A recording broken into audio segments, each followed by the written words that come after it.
what a spectacular day it was in the city of Pittsburgh. The Pirates getting ready to take on the Washington Nationals at PNC Park.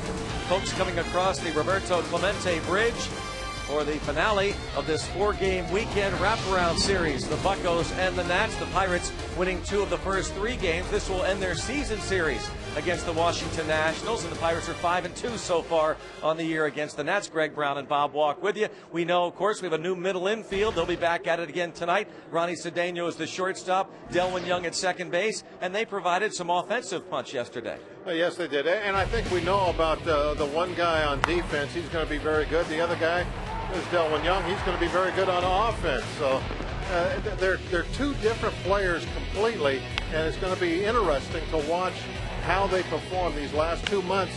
Do they go out and grab a position? Does Cedeno hit enough to play short? Can Delwin Young play enough defense to play second? Those are the questions that are going to have to be answered. Now, those 2 very interesting questions. Here's what they did yesterday against the Nationals. Ronnie Cedeno, of course, not a home run hitter. Delwin Young has certainly provided some punch, but the batting average is what the Pirates are intrigued about. The switch hitting outfielder slash now second baseman Delwin Young. Ronnie Cedeno, his reputation on defense precedes him with the Chicago Cubs and the Seattle Mariners, Bob. Really not much trouble defensively, though he continues to work with Perry Hill. Now, one thing that we saw is there's the play right there. What an arm strength he has. He can really get something on those throws from the hole. He's going to be a lot of fun to watch on defense, and I think that as far as his offense, it looks like he's swinging the bat with a little bit of confidence since the trade. What about Delwin Young? Perry Hill again working with him at second base. Well, the main thing with Delwin, I believe, is going to be his footwork around the second base bag. Making the turn. We've been blessed over the last few years with Jack and Freddie out there, and I think that's going to be the challenge right now is to get Delwin in the same mold, the quickness, footwork that they had Freddie. The double play is very important to our pitching staff. And speaking of that, Charlie Morton takes the hill tonight, coming after his pretty strong outing against the Giants, 6 innings of work, and he opposes Garrett Mock. Hey, you look at Charlie's numbers at this point, they're pretty decent.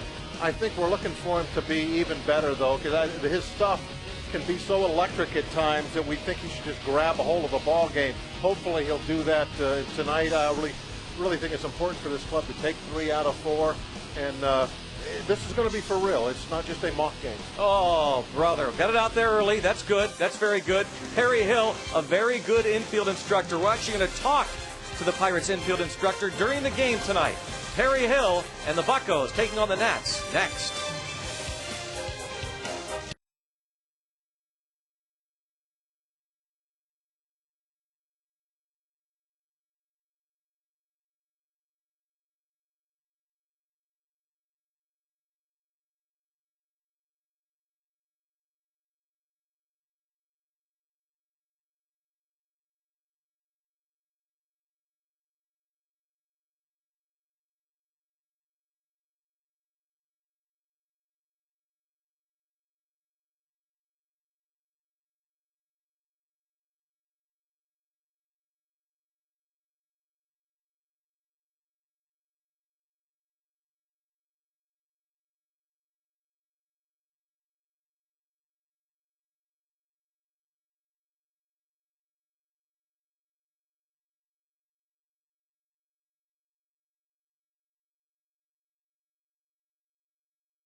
Charlie Morton ready to go. Home plate umpire Tim Timmons says play ball. Ball 1. Game starts at 7:04. It's a 7:05 scheduled start, but start a minute early. 7:04.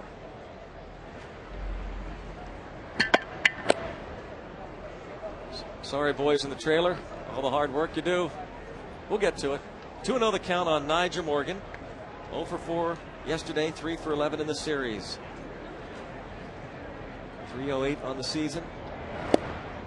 A strike.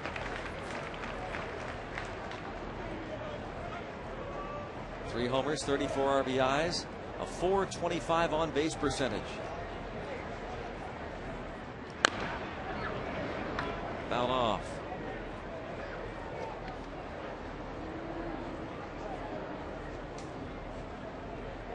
.425 on base percentage as a member of the Nationals, .372 overall.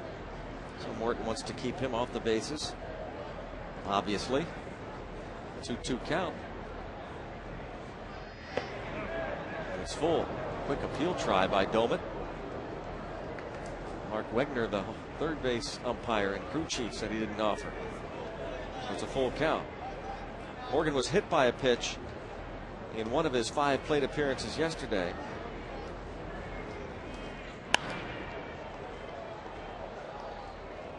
It remains 3-2. As the Pirates and Nationals play the finale of this 4-game series. The Nationals will head home after the game tonight.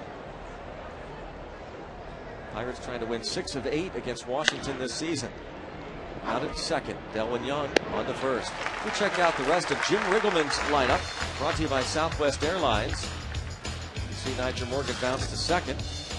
Christian Guzman will be coming to the plate. Current 9-game hitting streak for the veteran.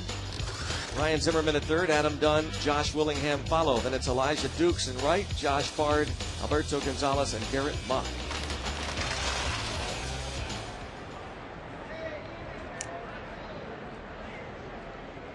Guzman 5 for 13 in the series and batting .345 against Pittsburgh pitching this season. And obviously had no intention of swinging. Well, he was really paying attention, I think, Greg, that at first at bat. You saw that it took a lot of pitches, 7 to retire Nyjer, so he was going up there with a game plan to take that first pitch. Slicing away from left. He's convinced it's a foul ball. It is. To the seats. See Charlie's stats on the season, as I said earlier, they're all in pretty good shape. Nothing really out of line there. 2-3 record, actually kind of maybe the only thing that's out of line, considering his ERA is in the 3s. Charlie has a chance with the stuff he throws to even have better numbers than the ones he's already got. He can be better, that's for sure. He's got top of the rotation talent. We just have to bring it out of him, Greg. Just nurture it. 3-1 on Christian Guzman. We point out that in 380 plate appearances this season, he's walked 9 times. Very patient.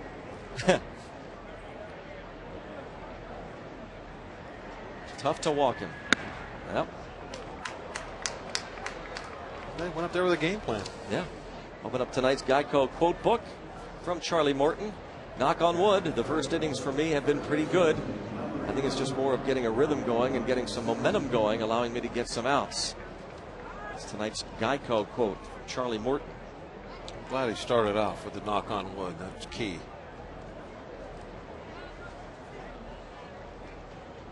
I would have been afraid to even bring it up. I wouldn't even trust knocking on wood with that one. The first inning is always a difficult one. For all pitchers, really. At the top of the order, it's the only time the entire game they're guaranteed to come up the way the manager thinks they have the best chance of scoring a run. Knock on wood, and Charlie Morton at his best when he's unafraid of the wood. Being aggressive to the mitt, unafraid of the wood. 0-2 the count. Ryan Zimmerman. 2 for 3 yesterday, 6 hits and 11 at-bats in the series, including his 20th home run of the year, 68 RBIs for the season. Very seldom do you ever throw a pitch you don't want put in play. You just want it not to be put in play sharply. You're just trying to take the sting out of the bat. And if you can accomplish that, that's when you get in those games where you're very efficient. Keep your pitch count down. You get a lot of outs, a lot of work for the infielders. You want to spend a lot of time on the end of the bat or in there by the label.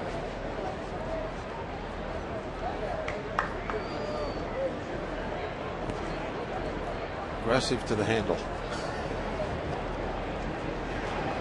They're going in there. Beautiful. Yeah, got him good. We got to get Zimmerman good.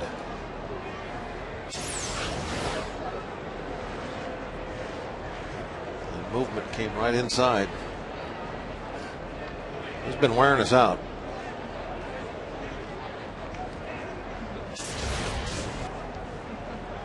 Doman out talking to Morton. Zimmerman ready.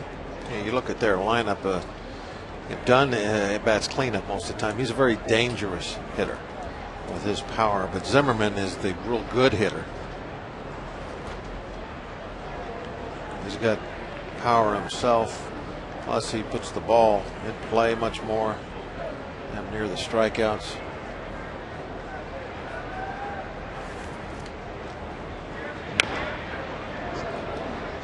Stays 0-2, and now we check out Bob's Tips to Win, presented by Rivers Casino, opening August 9th. The casino will be opening very soon, huh? 6 days. Well, I want Morton to roll a 7. I want him to go 7 innings. We haven't had we haven't had a starter go real deep into a ball game in a while. I think that'd be important tonight. And I already talked about Zimmerman. He's on the hot slot. He's been sitting there for 3 days now. Let's make him move. Get him to another machine. Seems like every time he pulls the lever, it's all cherries. Get him out of there. Yeah.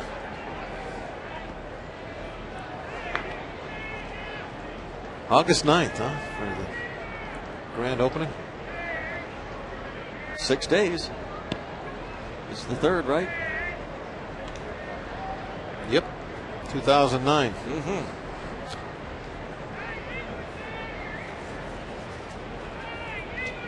Monday. Game number 105 for the Pirates. Home game number 49. 2-2 the count for Charlie Morton. It's his 9th start. He has gone 7 innings once. That was against the Giants here at PNC Park on July the 18th. 7 shutout innings and a 2-0 victory. I expect nothing less tonight. 3-2. Gonna have to start cutting back on the pitch count. That was before I knew that he talked about his success in the first inning. If I would have known that. This will be the 20th pitch of the first inning and just the 3rd batter he's faced. Just don't talk about those things. Runner goes from first. It's lined into the seat's right side. Pirates a much better home team. You know all about that. They are 45-59 overall, but 28-20 at PNC Park. Their batting average, .284, is 3rd best in the major leagues. And the batters have struck out 283 times here, 2nd fewest in the majors. And they're tied for 3rd in on-base percentage in the National League at PNC Park at .346. I love the batter's eye here. Swing and a miss. Runner goes. Throw out. Oh, yes. Delwin Young. A little snow cone action, but held on. Strike him out, throw him out, double play. Into the bottom of the 1st. Buccos come to bat.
third. Cleanup man is Ryan Doman.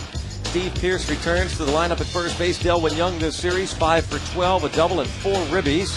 He bats sixth. Andy LaRoche, Ronnie Cedeno, and Charlie Morton. For the Nats defensively, and it is a shaky defense. They lead baseball with 95 errors. Josh Willingham, Niger Morgan, Elijah Dukes in the outfield. Zimmerman and Dunn on the corners. Guzman and Gonzalez in the middle of the infield. Josh Bard behind the plate for Garrett Mock. Just his 4th start this season. His 17th appearance. The numbers not good.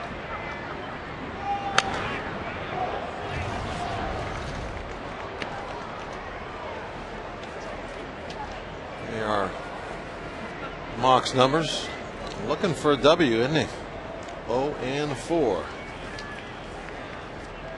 ERA 7. His last start, he went 5 innings against the Milwaukee Brewers, gave up 4 runs on 8 hits.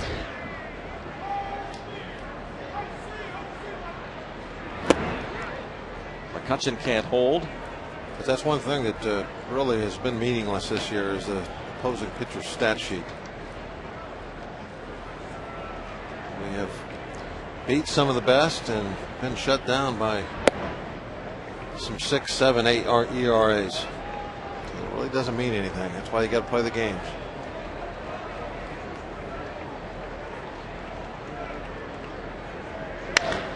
Deep to left. Andrew McCutchen has done it again. 7 homers for McCutchen. 1-0 Pirates. He's getting to like that left field corner, isn't he? Likes tucking the ball inside that foul pole.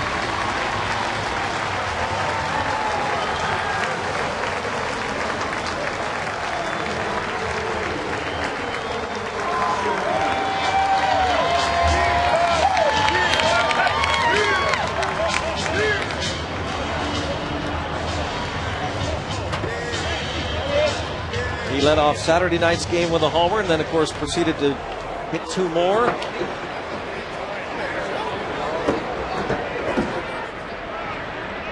had the 2-run shot next, then a 3-run shot.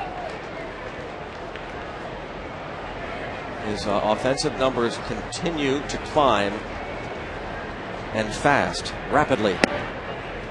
53 games, 7 homers, 32 RBIs, 38 runs scored, 65 hits. Be calling him Roy next year. Bounced to short. Guzman. Another look at the McCutchen home run.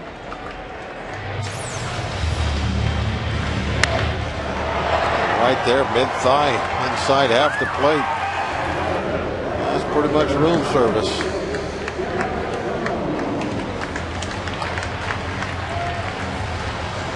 That one had a good 20 feet over the one he hit the other night. One he hit the other night, it's 326 or 325 down the line. He hit it 326. That one he got much better. How about the distance on that ball that Cedeno hit? Yeah. Went all the way underneath the rotunda. That was a blast. It was a blast. The reason I bring that up, it was pretty much right down the line also, but way back there.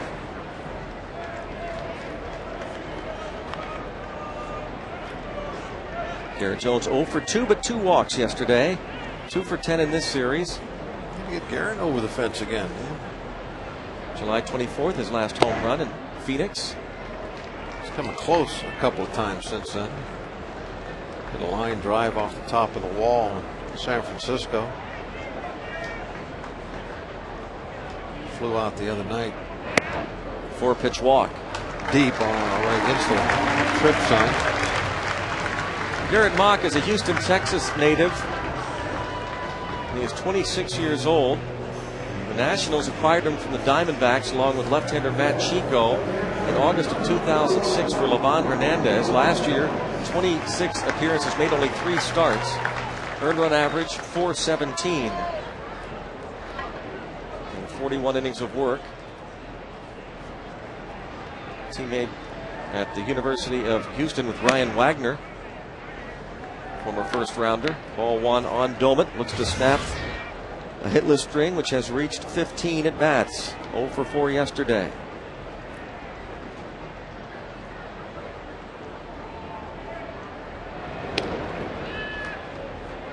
Jones 5 steals, 6 attempts.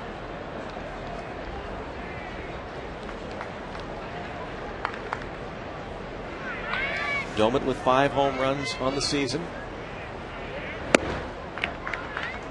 He's playing in his 32nd game overall, and the 19th since coming off the disabled list after a fractured right wrist.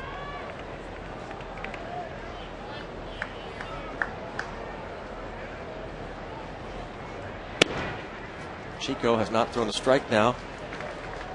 7 straight pitches. Or Mock, Garrett Mock. Who'd you say? Chico, the guy that came over in the deal with Mock.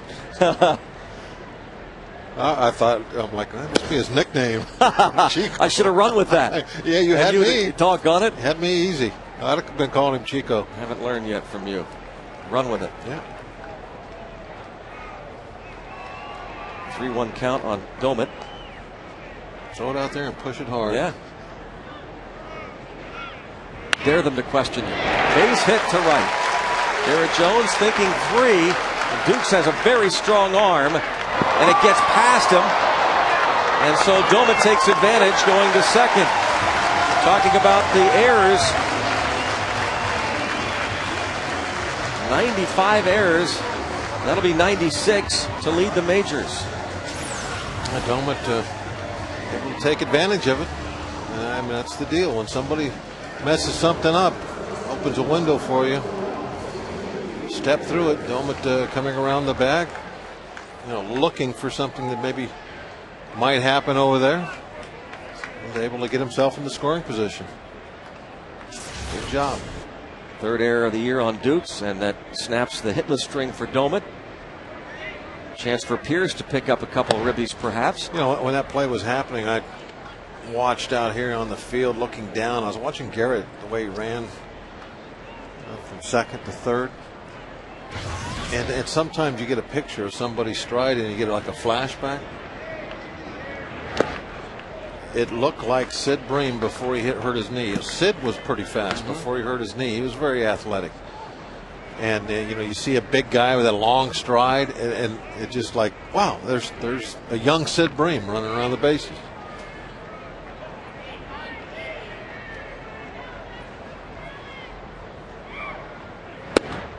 We're just got to make sure now we don't just keep him healthy. Trade Sid to Atlanta. Yeah. Trade Garrett to Atlanta. There he goes, right about there. You see where he kind of like put his head down and he took off. I was looking at that down, kind of at a downward angle. We're up here pretty high. And that's good work from Steve Pierce, and great work from Doumit, who read it right away very well. But of course, Nyjer Morgan gets to it quickly and holds Doumit there, but Pierce gets the RBI, and it's 2-0. Well, again, Doumit didn't score, but by that quick read of his, he was able to put himself in a position to score. And here's the hit. You see where Doumit is. He's already around third. If there's a bobble out there, Donnelly will be able to send him home because he put himself around the bag to where he could go home.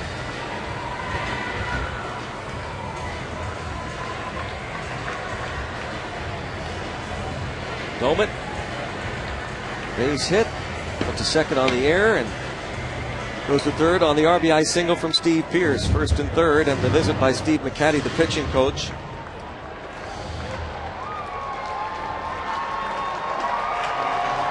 He replaced Randy St. Clair after they let go Manny Acta. Jim Riggleman took over. Owen Young hitting .309 as a starter. Owen Young overall average .309.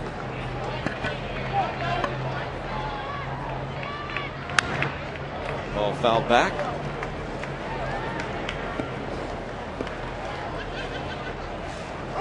His 11th start at second base. Again, we'll talk to infield instructor Perry Hill who was also the Pirates' first base coach. Talked to him live about working with both Delwin Young and Ronnie Cedeno, the new double play combination. Cedeno, a veteran shortstop. Delwin Young did do some work at second base in the Dodgers system, but work yet to be done.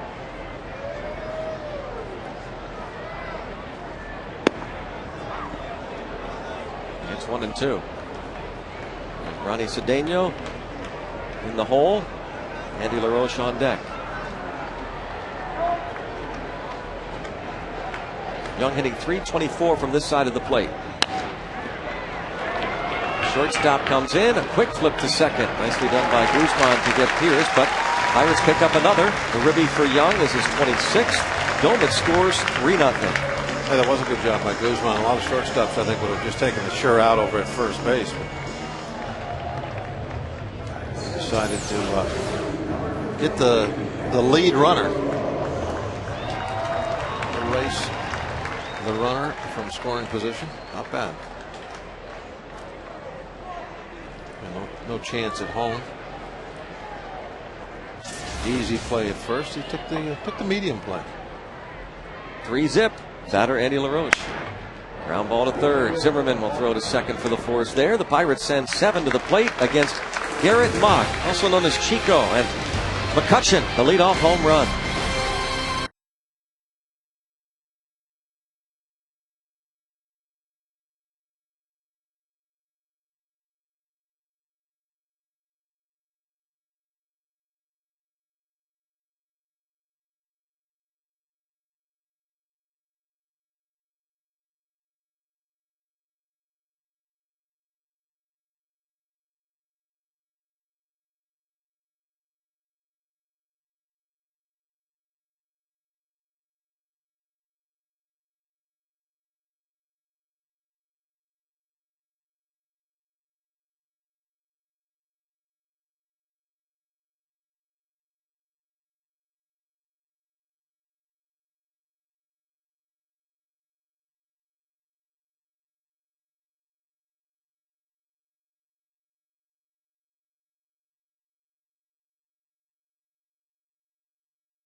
Left to impress people.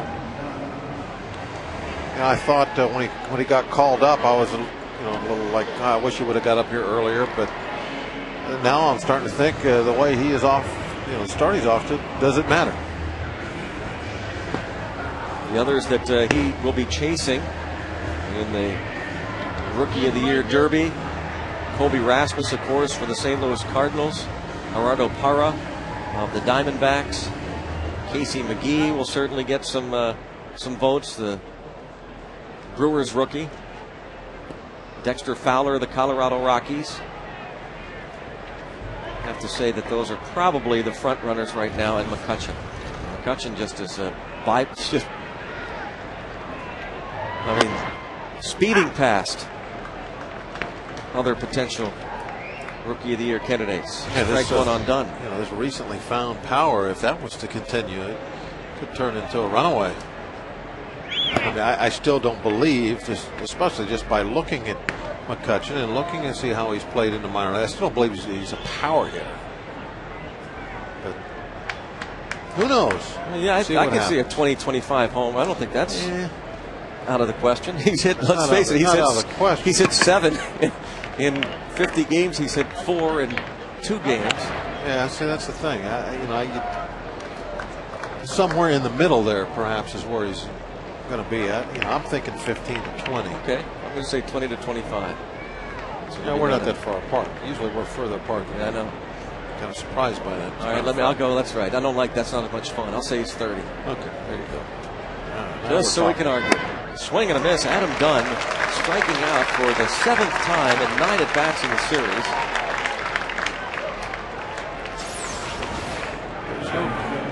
No gray area. Adam Dunn. He's scoring runs with one swing or walking back to the dugout. Charlie Morton, second strikeout, now faces Josh Willingham. Willingham 2 for 3 yesterday with a home run, the 2-run homer in the 7th. And that raised a 2-1 lead for Pittsburgh. Willingham would also have an RBI double in the 8th. Bounced foul past Listash, third base coach. Willingham now with 17 homers, 42 RBIs. He's 4 for 9 in the series.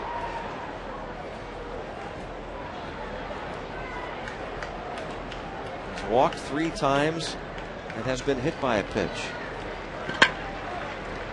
Says he's happy to be healthy. Back troubles last year with the Marlins.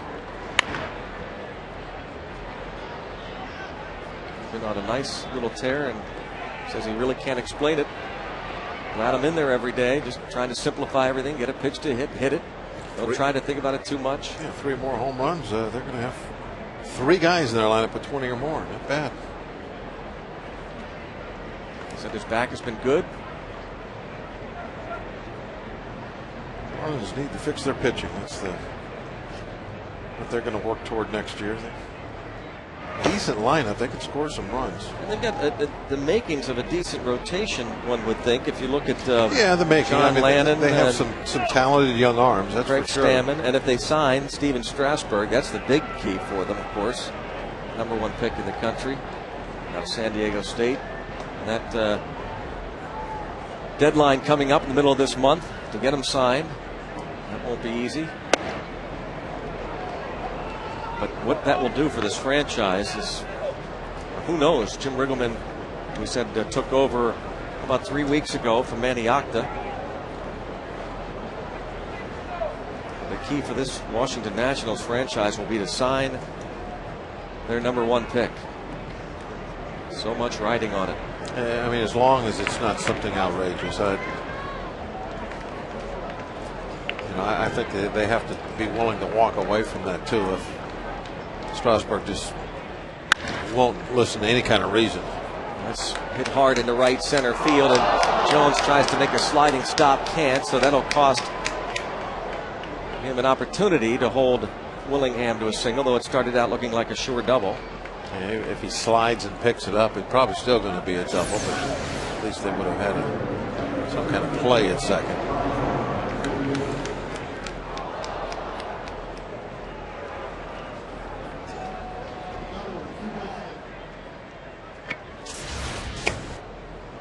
Elijah Dukes at the plate with 1 out. Pirates lead 3-0, second inning.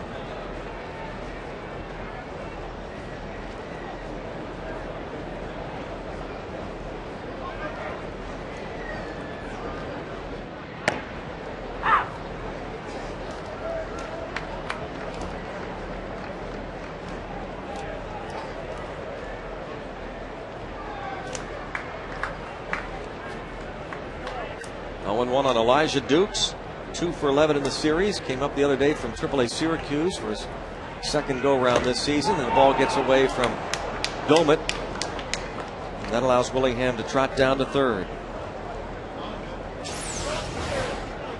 You see the breaking ball, curveball that snuck in and got the shin guard. Ryan didn't get them down in the dirt, didn't get them out of the way.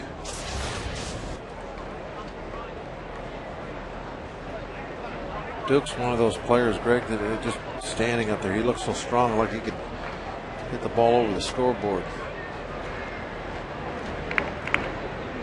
They are hoping that he becomes something special. His former 3rd-round pick of the Tampa Bay Rays. Traded over in December of 2007 to the Nationals for a minor league pitcher. Some off-field issues that they believe straightened out. Hopeful anyway. 3-1 on Elijah Dukes.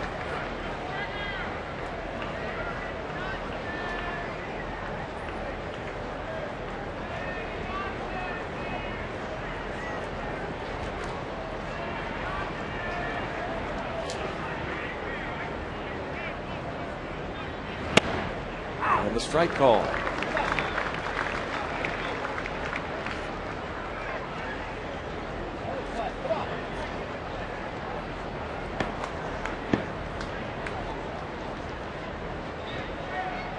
Interesting to see what kind of pitch selection it goes with here. Does he have confidence in that hook? Yes, he does. He's going to throw it. He missed with it. Walks his second batter of the night. I think that in that situation, whatever you throw, you got to throw a strike. You don't want to be pitching around somebody, bring tying run up to the plate here early in the game. You're at the 3-0 lead. That's why I was interested to see what he would go with. If he went with a breaking ball off-speed pitch, it shows you one of two things: that either one, that he's making a poor decision, or two, he's making a good decision, but he's just really confident that he could throw it for a strike. And I think it was the latter there. Like he truly thought he could throw that curveball. And he didn't try to bury it downstairs, bounce a ball for a strikeout.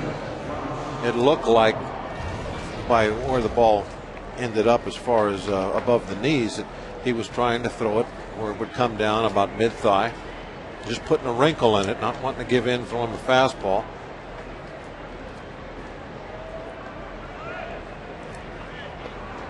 And he needs to get Bard to hit one on the ground here. Josh Bard, switch-hitting catcher.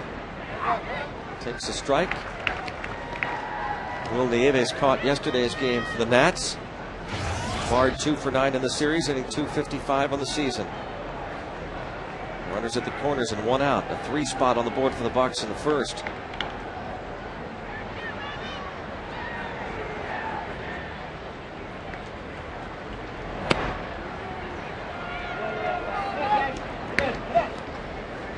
And it's 1-1.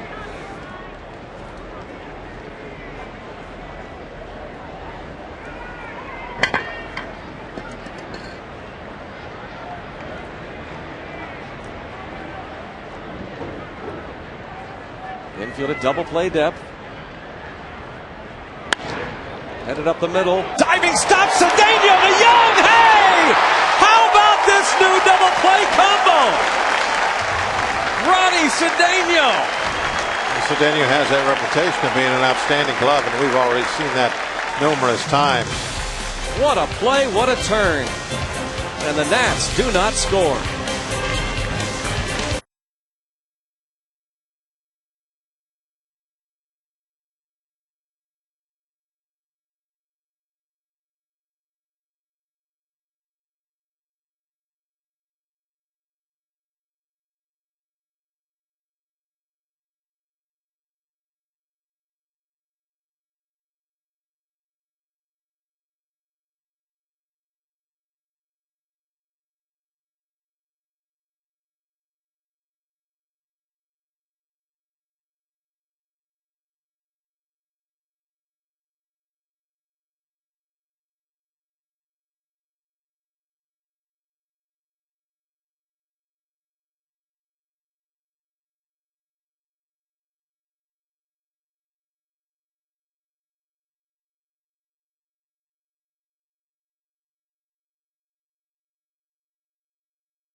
We hope to talk to Perry Hill directly.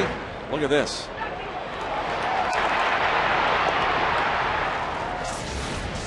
That was a fabulous play by Cedeno. It was a nice turn, but I mean, it was kind of a routine turn once Delwin got the ball. But that's still something we're looking at. You know, making that quick routine turn. I mean, that's a part of the process that he and Hill are going through.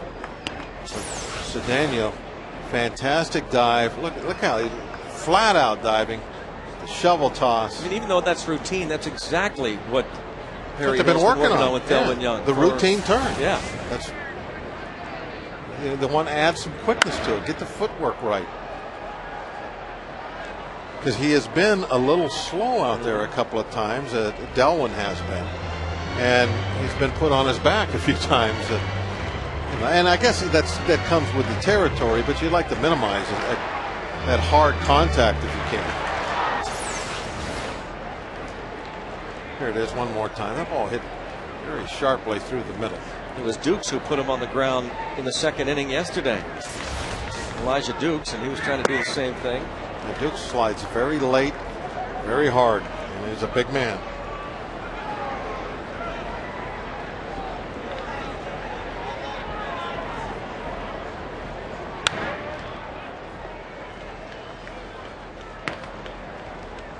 Ronnie Cedeno over from the Seattle Mariners in the trade involving Jack Wilson,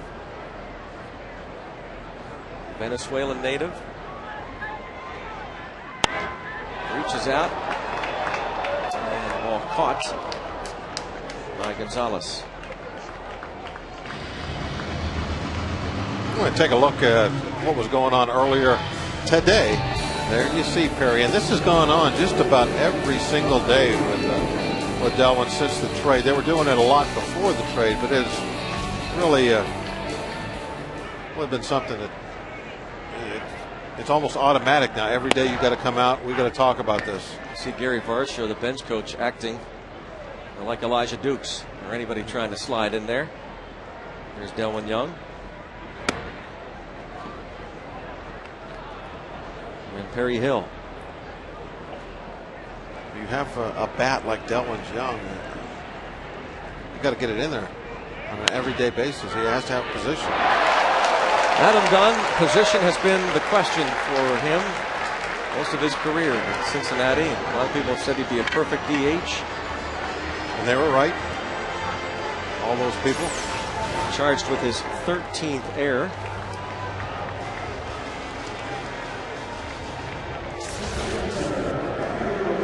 Charlie Morton is on with one out. He would be an awesome DH. I've been really surprised.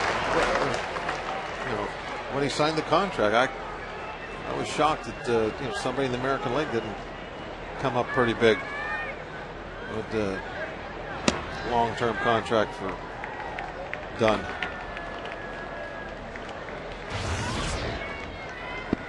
But before the season, you say, okay, somebody's going to hit one in the river. Who's it going to be? Adam Dunn would be a good guess. Sure. He's got that kind of tremendous power, but he's always been a liability with the glove. Maybe not always. I think earlier in his year, when he was young, he probably moved very well, or he did move very well. I'm sure he was a much better outfielder at that time. Charlie Morton will advance.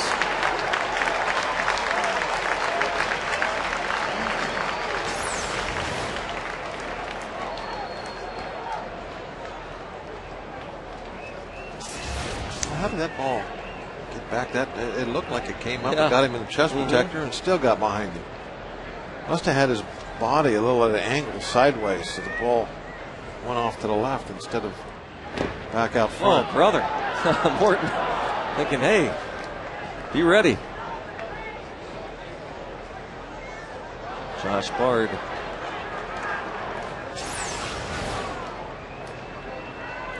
That one shooting off the glove up to the chest protector. It's just like the other one did, except he was squared up a little bit better this time. And ball didn't get behind him.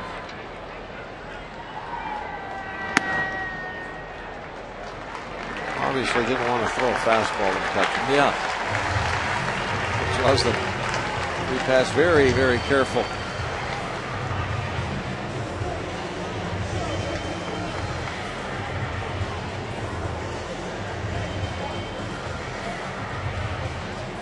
Another visit from Steve McCatty.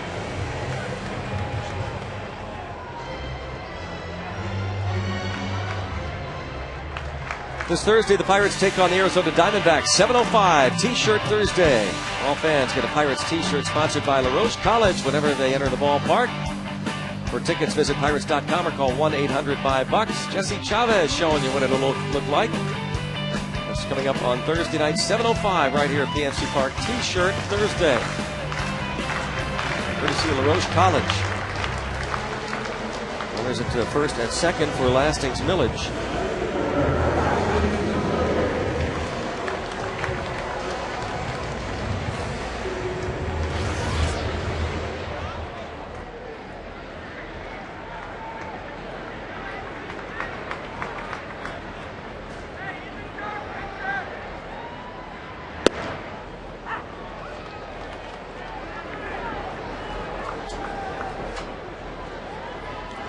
Take another one of those.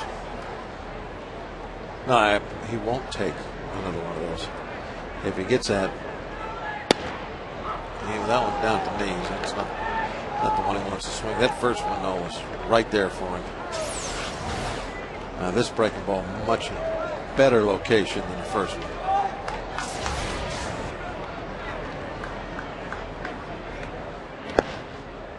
This one blocked by Bard. Mox is going down the ladder. Breaking ball down the middle. Breaking ball at the knees. In the dirt.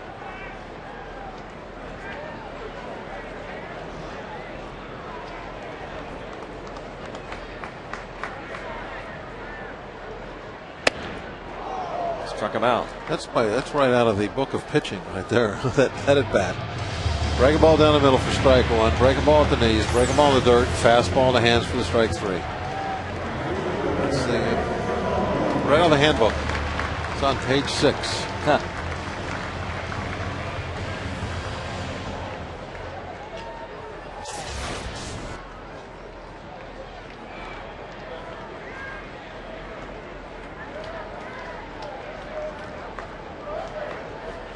Garrett Jones walked his first time up and takes the ball. Pirates lead at 3-zip.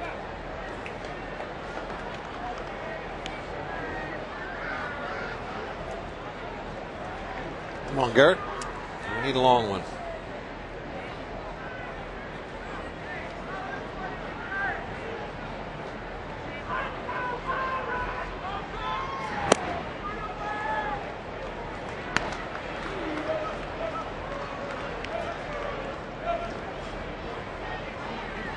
Now we'll see what kind of confidence Mock has in his off-speed stuff. So fastball count. And there he is. He beats the shift. They had 3 infielders on the right side. Of course, unfortunately for the Pirates, the pitcher is at second base, Charlie Morton. And so he will be held at third. The bases are loaded for Doman. Charlie does not run well. An understatement. Need to hit more than a single to knock him in.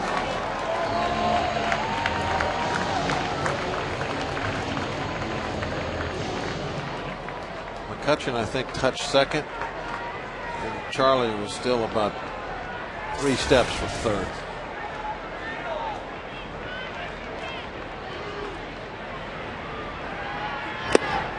Ball 1, and now the bullpen has gone to work here in the second for the Nationals.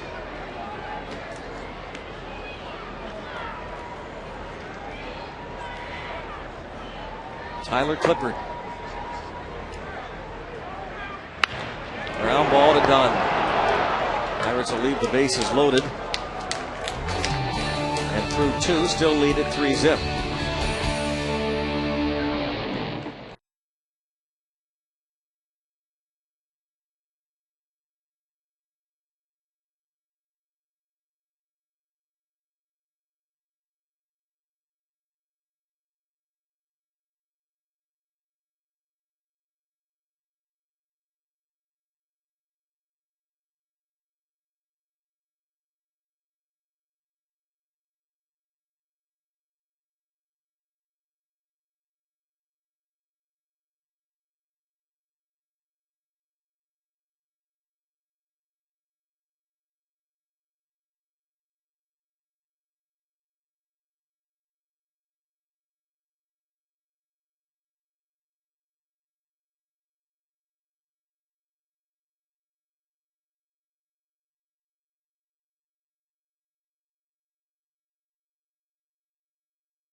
Get him to get his feet right as far as turning the double play. What things are you trying to get him to do? We're just trying to keep his feet on the ground. You know, he wants to throw the ball. He wants to get up in the air to avoid contact before he releases the ball. And as you well know, Rocky, you can't throw when you're up in the air like you can when you got a firm foundation. So we're trying to keep him on his feet and then worry about getting out of the way once he releases the ball. And it's taken a while to get to that point, but I think we're getting there step by step. Perry, I'm sorry, go ahead. Now, he has been dumped hard a couple of times in this series we've seen. Does he need to quicken up a little bit? Does he sometimes take too long? Exactly right. And the problem with that, Walkie, is that we didn't have a spring training to work with. It's my contention that you got to walk through and go through things very slowly, step by step. And if you try to speed things up before you have a foundation, it's going to go haywire. So we've had to pay the price here about a week or 10 days and had some weird plays where routine ground balls were turned into base hits. But in the long run, I think it's going to work out for us. It looked like it worked out last inning. That was a gorgeous double play. But it's going to, like I said, it's going to take some time, but I think we're going in the right direction. As far as Cedeno, he's pretty polished, it looks like already. He's just kind of a tweak here or there. Yeah, he's got a thing about crossing his feet, and I got a thing about people who cross their feet when they throw. But he's a good student, and he'll pick that up very easily. Now, Perry, having worked with so many infielders, give us your honest assessment. This ball hit in the air to right, and Garrett Jones going to make the catch. About what you think. You've made great progress with Delwin Young, but do you think he'll be a capable starting second baseman in the big leagues? Well, if we didn't think that, we wouldn't be spending the time. Most people think these guys show up at 4 o'clock, stretch, take a little BP, and play the game. Delwin Young was out here today at 2:30. I'm going to ask you one quick question, change the subject a little bit. One of your prized pupils over at third base. I mean, how happy are you about Andy, the way he has played third? That had to be puts a smile on your face, doesn't it? Well, it does. And you won't find a harder working guy and a guy that's more conscientious and really cares. He, in my opinion, is the best third baseman in the league. He may not have the best fielding percentage, but he's made plays that nobody else could make, in my opinion.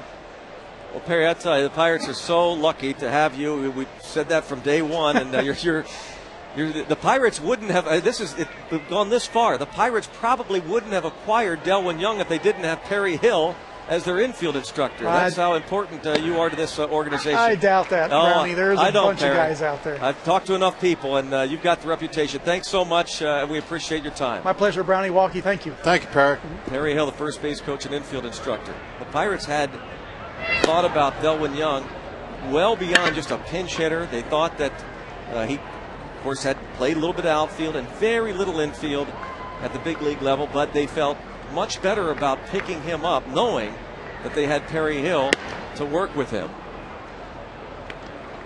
And what a great story this could turn out to be. We've talked so much about the changing times of this organization. There's Ronnie Cedeno. Said goodbye to Perry Hill a moment ago. He had to like that. Showing a good range. We'll have to watch Cedeno now for the cross feed as he's getting ready to throw to. Right. Perry doesn't like that. See, now there's Irwin tapped on the back. Yeah, but I'll tell you what, Cedeno's got some tremendous range, doesn't he? He does. And he's fluid. And I'm going to say another thing here that going to pat Perry on the back again quickly before this inning's over. We've said it all year. Jack and Freddie were playing the best defense of their careers.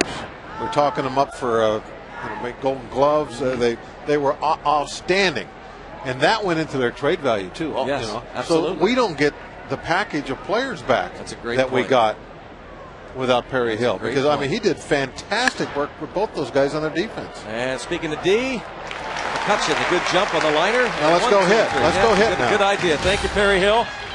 Just like you draw it up.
much more aggressive to the mitt.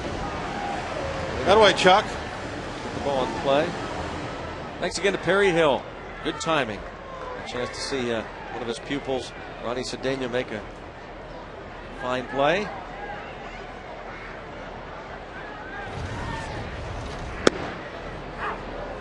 Strike called on Steve Pearce. Singled in a run in the first.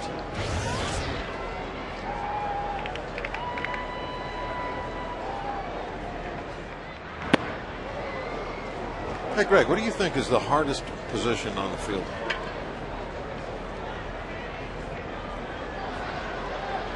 Hardest or most important position? I shouldn't put. I won't say that. No, the hardest position to play. I think for me, it would be shortstop. That was Stan asked me that question today on the pregame. For me, it's he was going to take or they had taken a poll among the players. I don't know who. Did you say pitcher? Well, I said middle infielder. Oh, okay. I said that you can argue, second base and shortstop, but I guess shortstop defensively is a little tougher than second.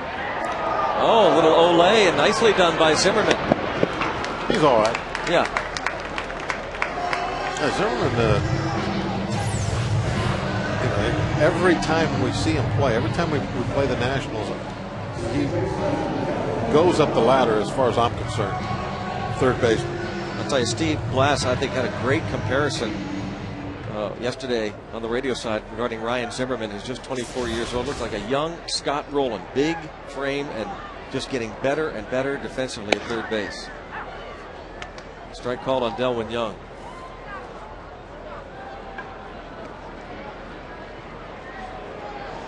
Zimmerman, which is high, 1 ball, 1 strike.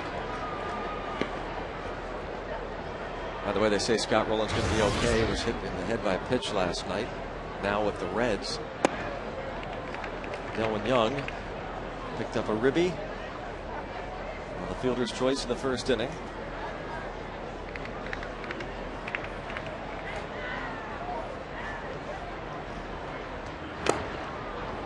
I think shortstop is the most difficult position, Bob. Yeah, You have to be very athletic. Yep.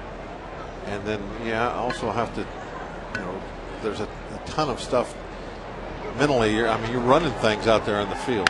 Oh, brother, did he get enough? No. To the warning track. Just missed it. So not pitcher, huh? No, and this was my. You see the replay. This was my answer to Stan about, because Stan kind of thought you could say pitcher if you want. I said no, if you're talented, I think that, and you stay out of the way of your natural talent. Don't overthink things. I think you can be very successful as a pitcher. I think you have to be talented to begin with, but I don't think it's all that difficult if you don't overthink things. Let your own natural ability take over. If you have arm strength, if you know how to throw the pitches, you just execute your pitches. There's not a whole lot to it. And I think the next position is going to get a lot of talk about is going to be the catcher's position. I was just going to say, I think it has evolved. And I know probably. you don't care for it, but I just think that. Well, I think you're right. And a lot of pitchers, old school pitchers, and I put you in that category, don't care for it. But I just think that's the way it's gone. Well, pitchers used to, pitch their games. Yeah, they call their own game. The catcher was just there to keep the ball off the backstop.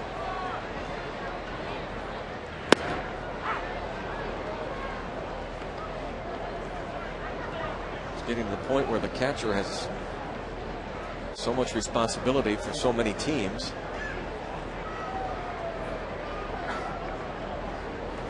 Well, in a way, a lot of responsibility nowadays has been taken away from them.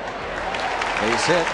Last year, Jason Kendall handled the running game. That's the first time I've seen a catcher do that in ages. He called the pitch outs, the pickoffs, all that stuff. All the stuff really is. That's not the catcher anymore. That's all called from the bench. So the ground ball going up the middle. That's not the catcher's job anymore. Base hit for Andy LaRoche. His 5th hit in 13 at bats. in this series. Now Ronnie Cedeno. So if you do get an old style pitcher that wants to call his own game out there, and the manager or somebody else in the dugout's handling the pitching game or the running game, then really the catcher is doing nothing but sitting there and keeping the ball off the backstop. Well, there are very few pitchers, it seems to me, anymore. It's becoming a dying breed.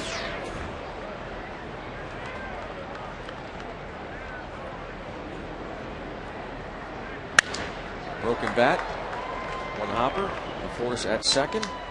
And a 2-out single doesn't amount to anything, but through 3, the Pirates still lead 3-zip.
Click.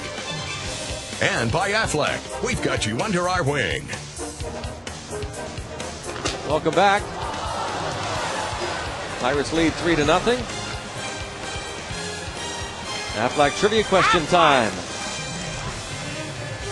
Bucks have used 76 different lineups this season. How many did the 1979 World Series team use? How about if we come within 10?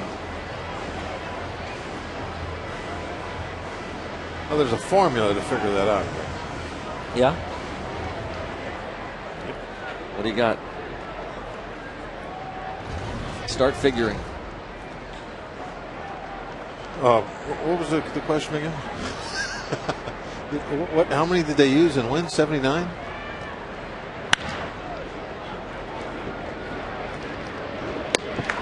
Guzman retired.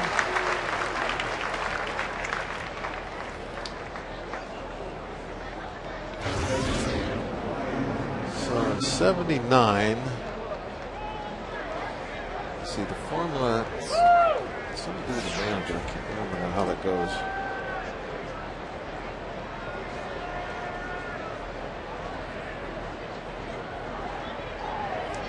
I'd like to help you along or get involved, but I'd have no idea 0-1 about this formula. Well, I'm trying to recall it. It's going to take me a while to think about how it goes. But there's a formula they use to figure out the number of lineups in a championship year. Different lineups. Deep short, Cedeno gets the throw off, and look at this play. Jeez. Putting on a show, isn't he? Both ends nicely done, Cedeno and Pierce.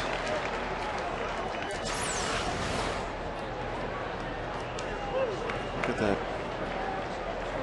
quick release. Oh, nice pickup by Pierce. You're right about that play at the end, Greg. That wasn't an easy pick. That is great stuff. Both ends.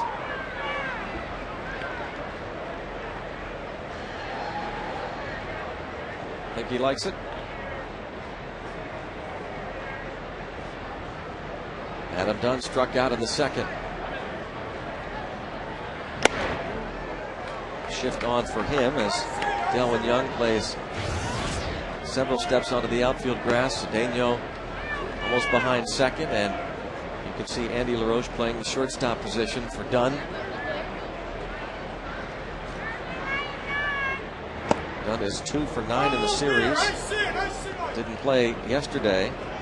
In his 9 at-bats, he has struck out 7 times. Just 4 for 22 on the year against Pittsburgh. One of the hits, a home run, and over the head of Cedeno, a line drive base hit for Dunn. Greg, I remember the formula. Good, okay. You go back to the last championship year, which would have been what, 60? 71. Before 79? Oh, 71. That's right. I was thinking, I forgot about 71. How Sorry, could you Steve. forget about Sorry, 71? Steve. It's there before your eyes every day you walk into the ballpark. The big 50 should tell you.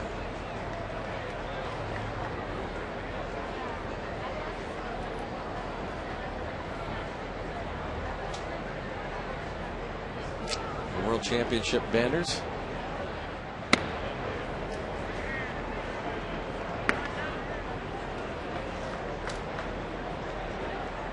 I'm going to have to get out my rule book and find the formula. I can't remember exactly now. Very, very interested to hear what this formula would be.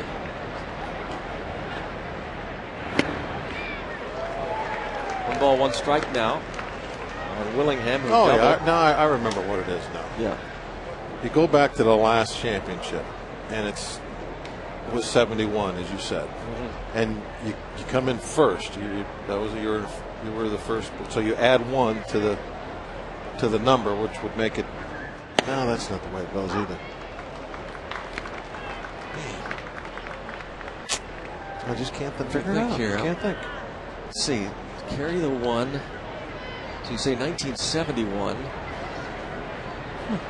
And add this. I think you got something here, Bob. I gotta get a calculator. Here you go. Oh yeah. Oh, yeah.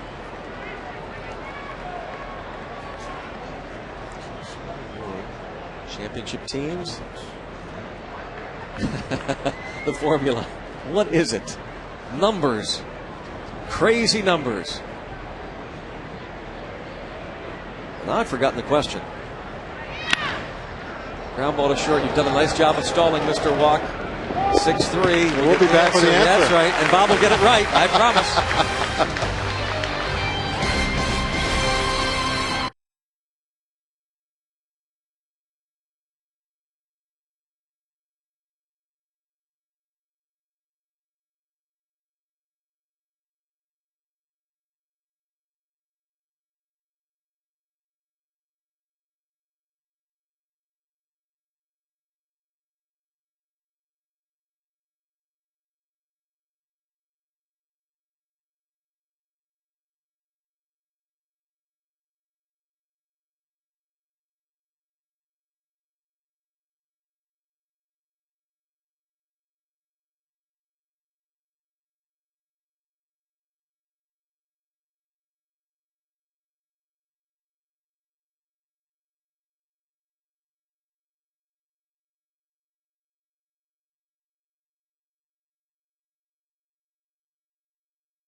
McDonald's new McCafe coffees, creamy lattes, rich mochas, and frothy cappuccinos. Only at McDonald's. I'm loving it.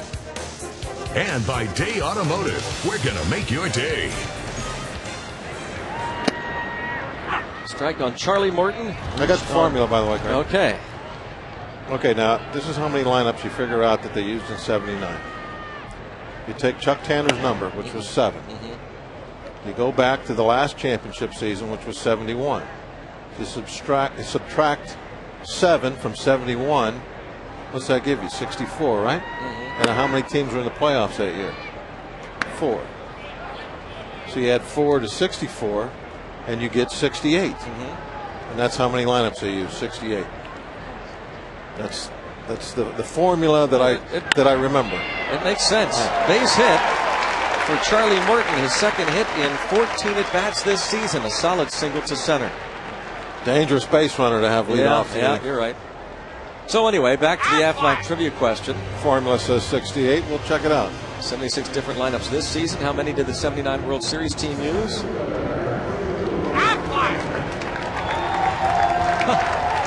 Scientific formulas never fail. It's Scientific formula only never coincidence fails. that he got the formula between innings. He figured it out. Just came to I you. just had to think. Yeah. Shot. Back. Morton back. McCutchen stung it right to Guzman. Yeah, that looks like it should be an easy play for a pitcher, but it's not. You know, pitchers aren't used to running the bases. Somebody hits a ball to the left side, they tell you to freeze, but it's so easy to take a couple of steps and get doubled off.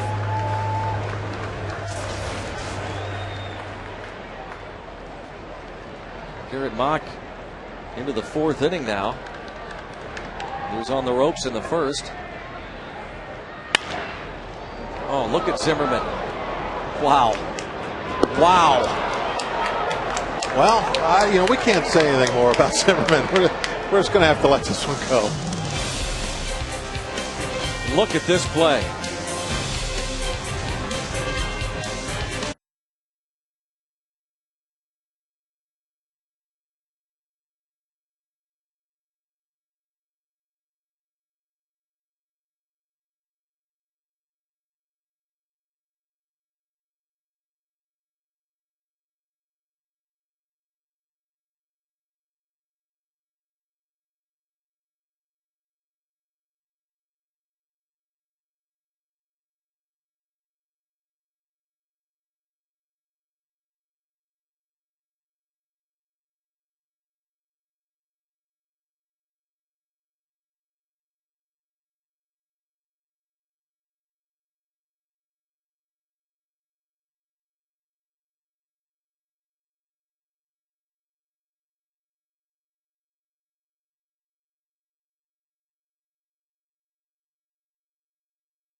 August 3rd, 1986, Rick Rushell, Big Daddy, pitches a complete game shutout over the St. Louis Cardinals, a 3-0 victory. Brought to you by Day Automotive, this day in Pirates history.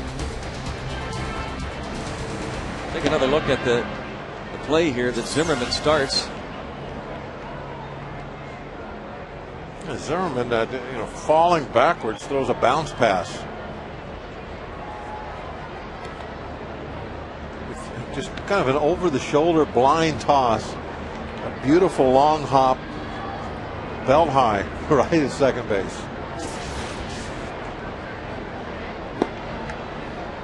Millage was running. We were kind of wondering the play took so long to develop. He was out rather easily. But, I think that we're probably going to find, I'm anxious to ask Neil Huntington next Sunday about it. I think that part of the program, the structured program that Millage has embraced with the Pirates is all-encompassing, and I think that Felix, the nutrition part of the game. There's Felix the cat. Dave Arrigo, the official team photographer. Been here forever. Shortstop backhand, Cedeno. Only goes 6-3 to retire Elijah Dukes. But Millage has talked about how he just didn't have a really structured plan with the Mets or the Nationals. And as we said, has embraced what the Pirates' plans are for him. Worked down in the minor leagues.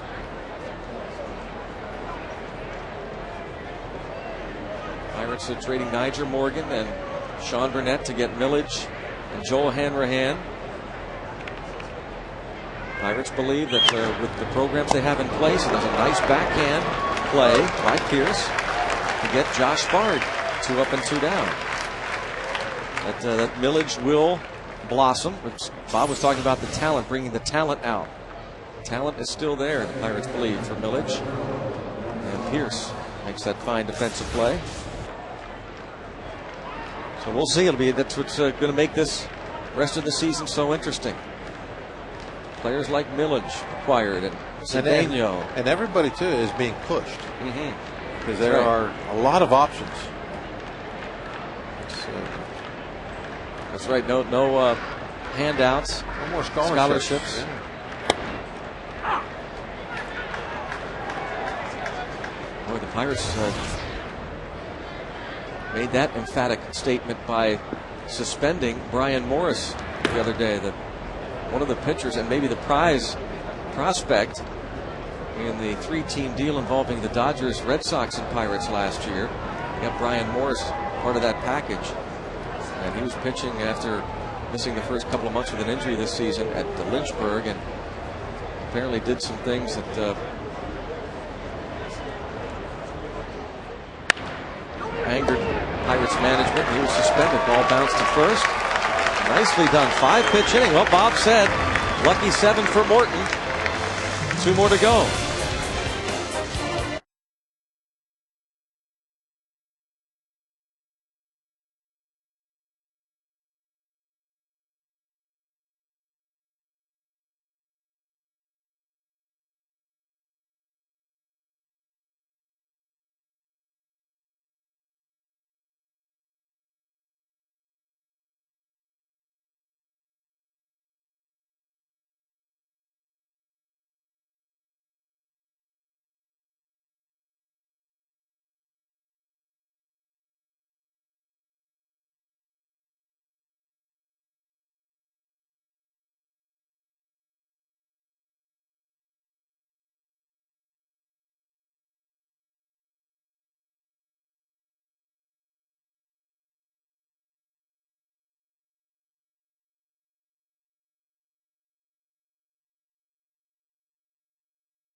And under receive a kids back to school bag courtesy of Bayer. Parrot loves it. You will too. It's this Sunday. Enjoy the fun zone before the game on Federal Street. Kids run the bases after the game, and all youngsters get one of these back to school bags courtesy of Bayer. 1-800-BUY-BUCKS or Pirates.com to order. Ball 1 on Garrett Jones. He's walked and singled. This is the inning the Pirates need to knock out Garrett Mock.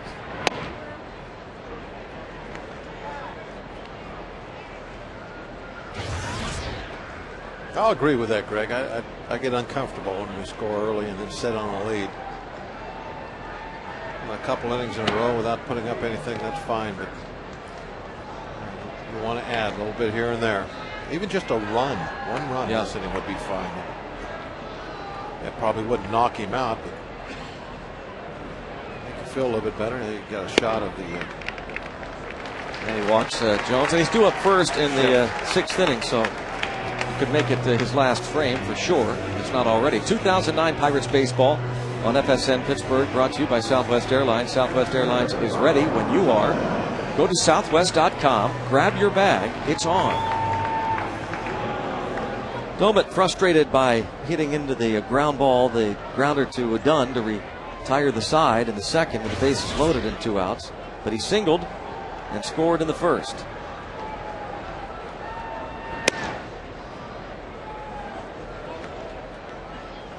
Second time that Garrett Jones has walked on base for the 3rd time.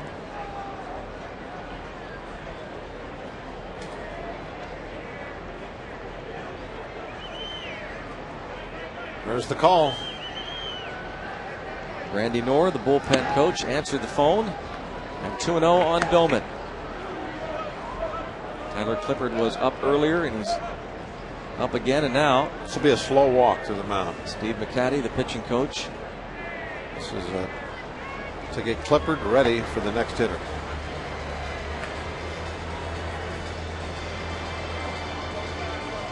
Just now gets there. Very slow walk. He's killing time right now.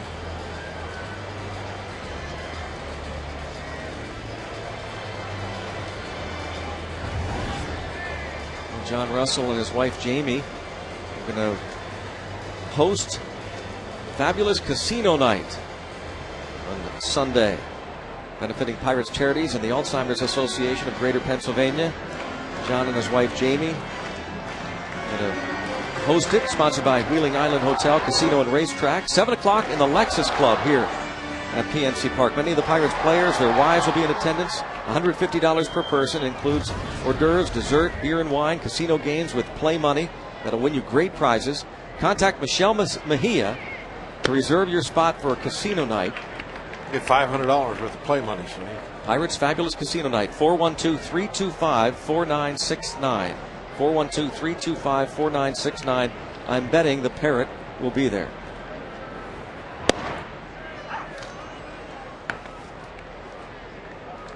Three and 1 the count on Doumit, who has singled and grounded to first and scored a run.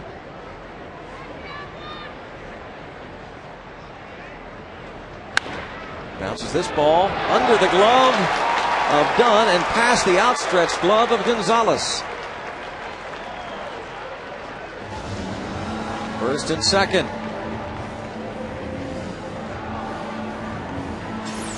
See, Doumit's still not happy. They haven't ruled it yet. A ball that probably should have been a double play. That's why he's not happy. Instead of a double play, it's a base hit, putting runners at first and second. Yeah, but he still knows all he did was hit a ground ball at first. So he's not happy with it. Steve Pearce has singled in a run and was retired on an excellent play by Ryan Zimmerman.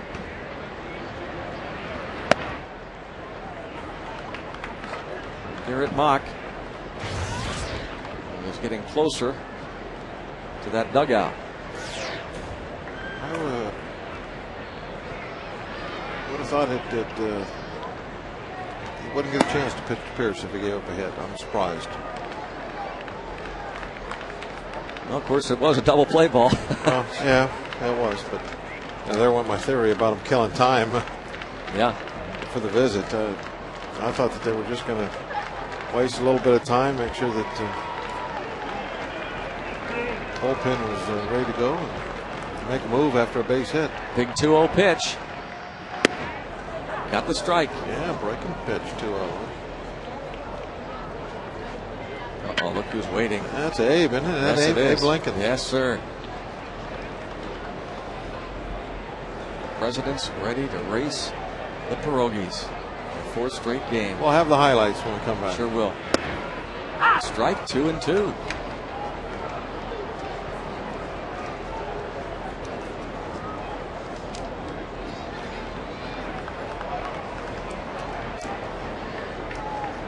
Pirates scored 3 in the first, and now have 2 on, nobody out on the 5th. Checks the swing and a pitch in the dirt. 3-2. He didn't go.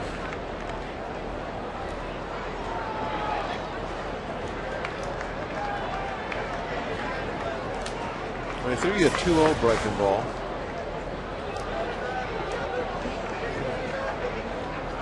Thinking it's 50-50. Will he get a fastball here? 3-2. Close. Mock wanted the call. Yes. Bases are loaded. Not happy. Watch his reaction. Well, he knows that his neck's on the line as far as this game. He was upset about the call, wanted it. He didn't even have to look at the bullpen. He knows the dugout. He knows what's coming. Jim Riggleman is going to make a double switch here. Again with that pitcher spot due up first. Next inning, 8-1-1. Columbia Gas call to the pen. Pirates lead 3-0. Bases loaded. Nobody out.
AT&T, the nation's fastest 3G network. AT&T, your world delivered.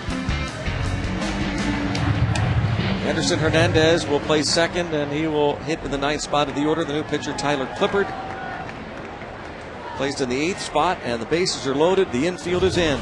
The batter, Delwin Young. 3-0 Pirates lead, a strike. Tyler Clippard pitched a couple of innings on Saturday night.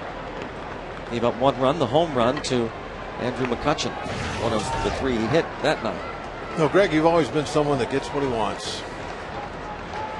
He wanted a knockout blow, and he was out of here before we even got an out. Yeah, but really need to deliver the big punch now, don't you? Well, yeah, Garrett Jones you at didn't third. ask for that. You wanted Doman at second. You wanted Mock out of the game. He's out of the game. Here's at first.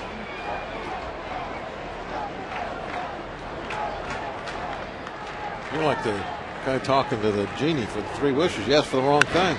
Oh, stabbed by Clippard right back to the mound, and a double play. 1, 2, 3. I just wanted a run. You asked for it. Genie might have tricked you. No. Oh, look at this. Bases loaded. 2 outs. Just like that. Our hottest hitter at the plate. Second and third, 2 outs. Bard wasn't too sure about the he had to go back the location of the plate. That might have cost him, but had enough time.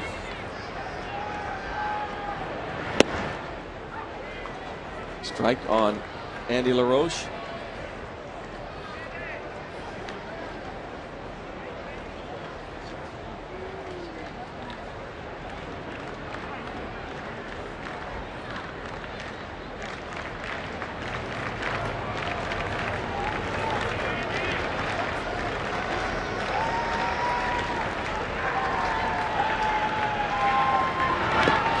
Blocked by Bard. Ball, 1 strike. Another look. He's been challenged a few times tonight. Smothered that one. They're intrigued by it. It's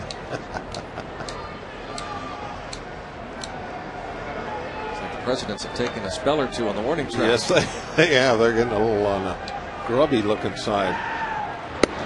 2-1 the count. How about the hit that Teddy took? Teddy Roosevelt a couple of nights ago. From the pierogi.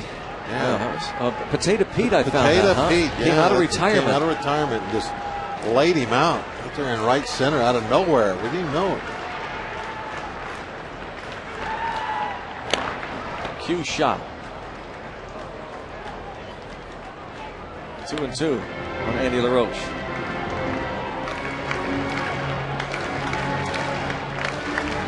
Andy LaRoche single to center field in the third. And he bounced into a force play to end the first inning, hitting the ball to Zimmerman.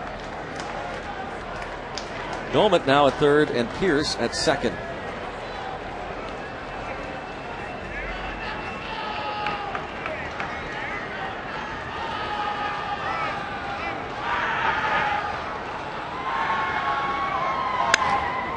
Popped them up. Shortstop. Nice wish, Greg. Guzman makes the catch. They didn't grant my wish.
Only 2 Presidents and 2 pierogies tonight.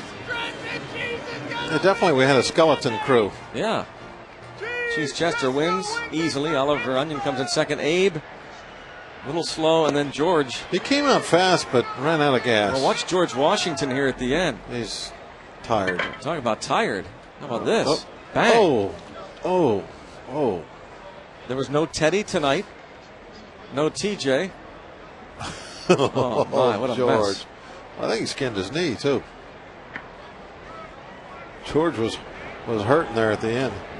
Yeah, I like to see the 4-on-4 race. But, you can't get everything you want.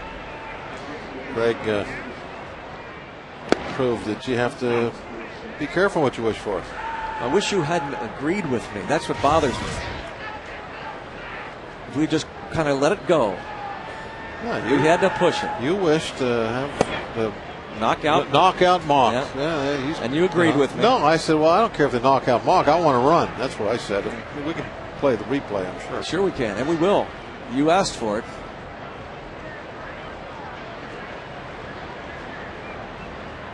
Well, I guess 3's going to have to be enough. No, I have no problem going with the Washington Nationals bullpen. It's fine. The way Charlie's pitching, I think. I have no problem getting into the Nationals bullpen. I think we're good tonight. Charlie, by the way, has thrown one more pitch than Chuck Tanner used lineups in '79. Base hit for Anderson Hernandez.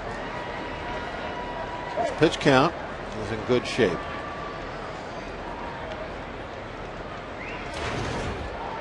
We'll get those 7 innings out of it. Hernandez's first at bat. Coming on as part of the double switch. Here's Nyjer Morgan 0 for 2. Nyjer's going to try and hook a ground ball to right field. Let Pierce hold the runner on.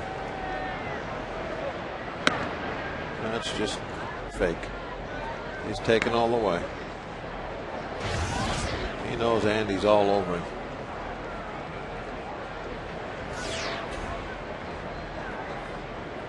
See the hole on the right side? He's going to try and hit a ground ball right there.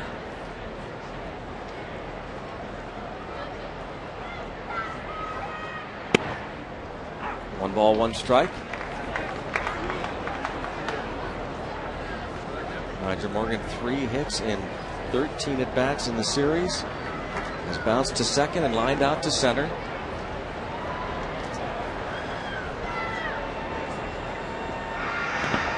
In the dirt. Nice block. Away. You know, you put down 2 with Morton out there. He's got that hard biting curveball. You better be ready to take it in the chest protector. Watch Hernandez. Remember Andy LaRoche yesterday got caught in the Zim-Zam and was thrown out by Will Nieves. That followed the Delwyn Young home run. 1-1-1-1-1. 1-1-1-1-1, and Delwyn Young gets him. Shovel play.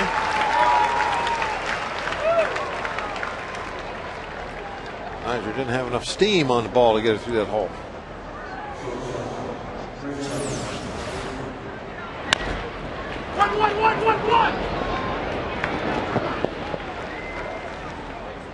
I'm guessing that's Doman yelling 1-1-1. Does it sound like him, Greg? It didn't, but who else would have been yelling? I don't know. The umpire? The umpire was yelling 1-1-1. It was the parrot.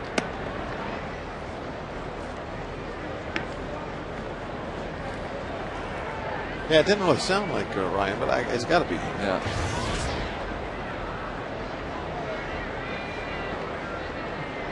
Christian Guzman has walked. He's caught stealing. Part of a strike him out, throw him out double play, and a base hit to right. Runner going to be waved home. And the throw to the plate will not get him. And the Nationals are on the board thanks to the Christian Guzman single that brings home Anderson Hernandez to make it 3-1. Good job by Pierce keeping Guzman at first base. Had a nice fake cutting that ball off.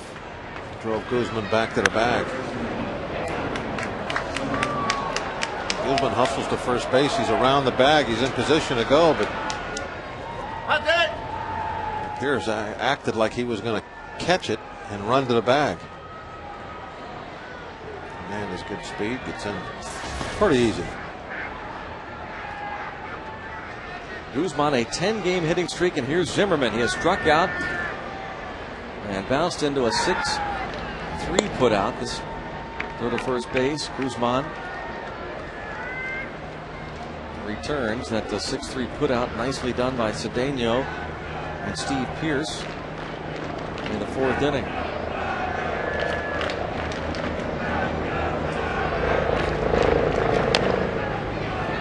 swings, foul ball.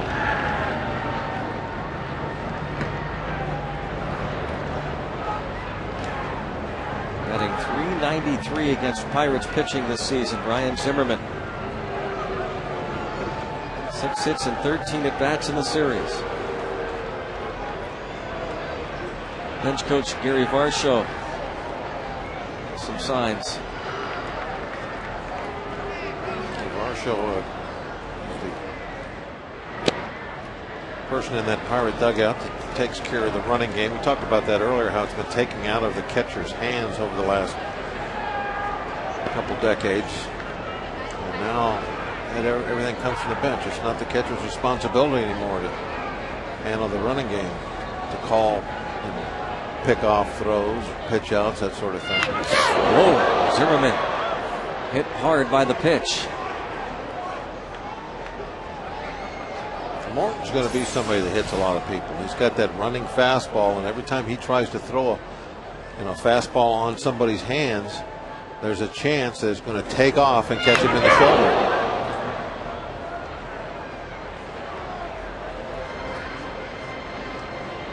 Just the first batter he's hit this season, and the first time Zimmerman has been hit, putting runners at first and second, and a visit to the mound from Joe Kerrigan.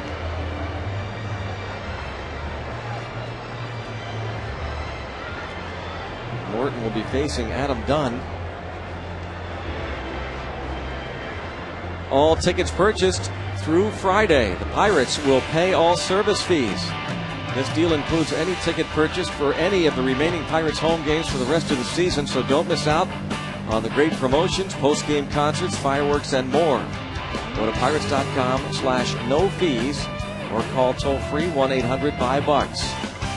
This deal goes through Friday, and the Pirates will pay all service fees for all tickets purchased for the remainder of the Pirates home games. That's a deal that will last through Friday. Adam Dunn has struck out and singled. Lined a single over the shortstop's head his last time up. Bullpen action, Karstens.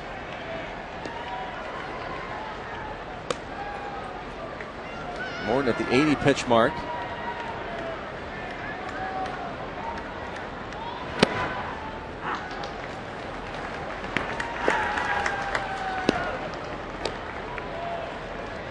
He's got 30 pitches to get 5 more outs. Should be able to do that. Get your lucky 7.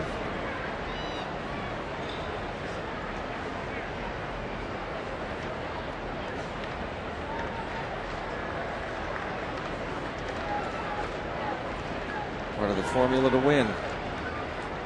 Those innings from the starters, 7. Cool off Mr. Zimmerman. 2-1. Handled him good until he hit him.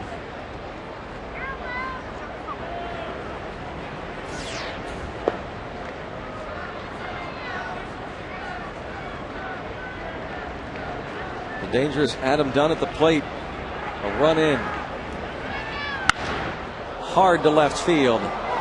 Deep. Opposite field. Home run for Adam Dunn. Well, you are really getting a first-hand look at the Adam Dunn game, to where he doesn't do anything at the plate. I mean, how many times has he struck out in the last couple of days? Doesn't play very good defense, but he can come up with runs in one swing of the bat. He's got power to leave anywhere on the field, in between, anywhere in between the foul poles. He can go out at any time. Just an easy swing of the bat. Like a right-handed batter. Easily. Lining it to left. Yeah, that ball landed right about where McCutcheon's did in the first inning. 3-run homer gives the Nationals a 4-3 lead. Diving stop, Andy LaRoche. Look at that play. And he's been awesome. Infield defense has been superb behind Morton in this game. Watch this one from Andy LaRoche. They've all been great. Even Pierce has made a couple of nice picks over at first base. That one's was an easy play for him. Look, flat out dive right on the chalk line. He didn't save a hit, he saved a double. And they should have a runner in scoring position right now. But Andy said no.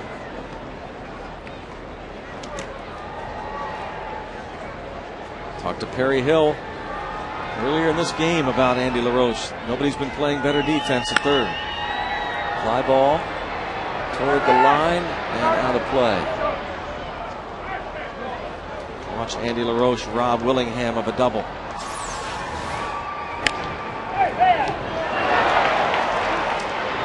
That play right there could keep Charlie in the ball game too. That's a double. Now there's been a second and one out. That puts Morton really a base hit away from getting pulled out of the ball game. He's already had a visit this inning. The bullpen is going. It's a huge help for a pitcher. Another hit for Elijah Dukes. Yeah, that base hit right there, I think, probably knocks Morton out of the game if it wasn't for Andy's play.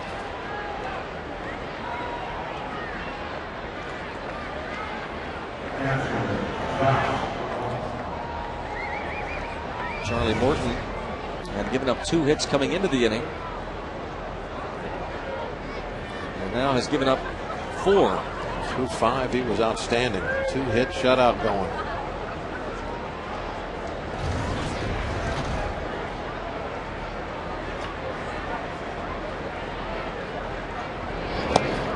You think how quickly things can happen to him in the big leagues. You get a 3-run lead, everything's going along, got a man at first base, and then boom, you hit somebody. A couple of guys on right in front of a guy that can be pitched to, but he's got tremendous power. And he burns you, and now it's a different game.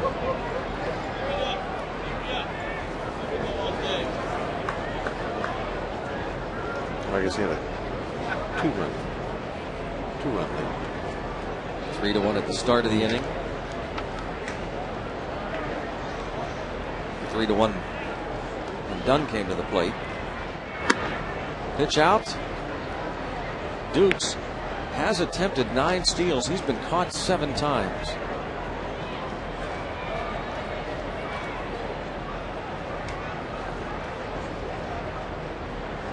Josh Bart is hit into a double play and grounded to first. I don't want to be the guy trying to tag him when he steals. No. Grounded to first, knocked down by Pierce, no problem. Plenty of time as he gets barred. 8 men come to the plate. 4-3 Nats.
Cutchin 1 for 2, led off the bottom of the first inning with a home run. Steve Pearce, 1 out of 2, has an RBI and has been on base twice. But Adam Dunn, the big blow in the top of the 6th inning with his 27th home run of the season. Now the Nationals have the lead. Tyler Clippard, who pitched 1 inning, getting out of the 5th, and now faces Ronnie Cedeno, and then we'll see the pinch hitter Brandon Moss.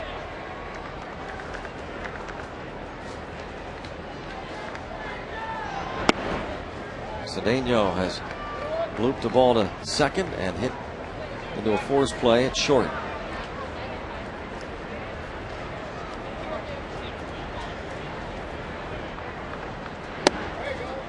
Two and one.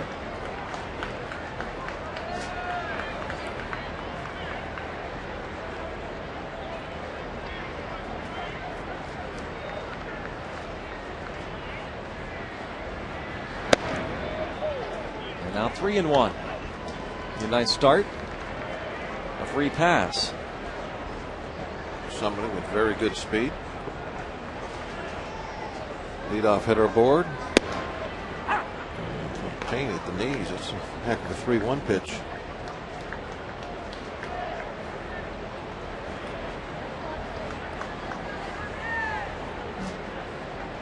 He's going after it again. And he got it 2 times in a row. It's the Coors Light 6th inning. Time for the Coors Light freeze can.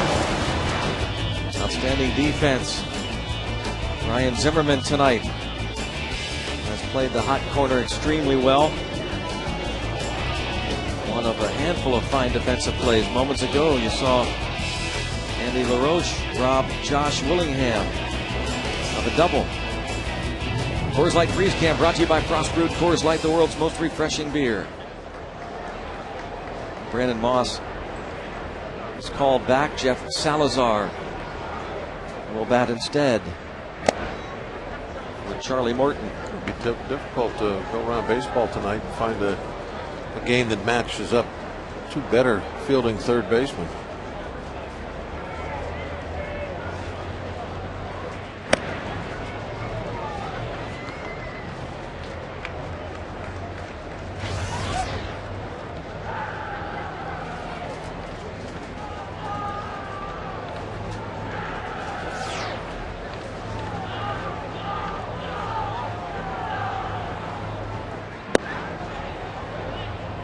Two and one.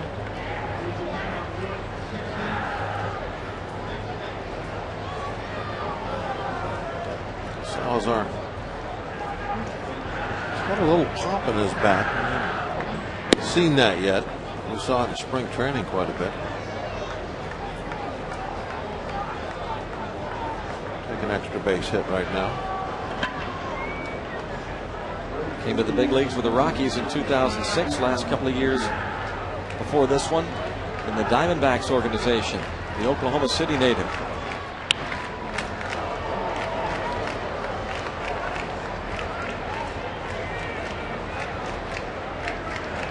Used almost exclusively as a pinch hitter since his contract was purchased from AAA.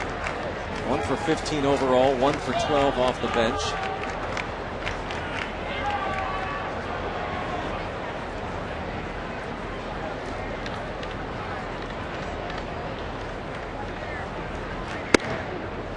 Full count.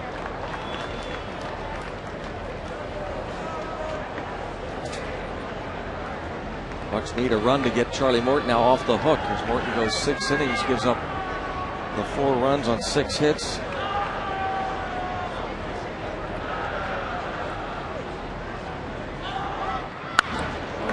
Drive to right center. Dukes.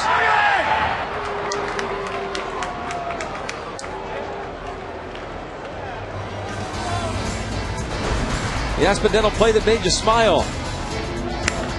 Leading off the bottom of the 1st inning, Andrew McCutchen. Home run number 7. Second time this series he's led off with a home run. The Aspendell play that made you smile. Here he is, Bucks down a run. Make a smile. Come on. Go cut. Be clutch.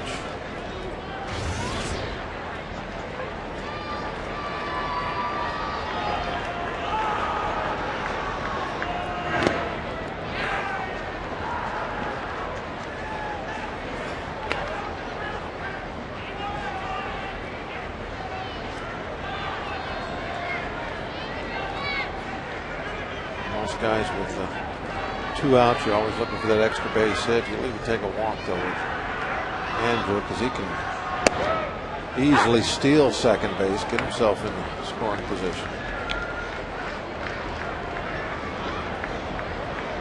Knowledge on deck.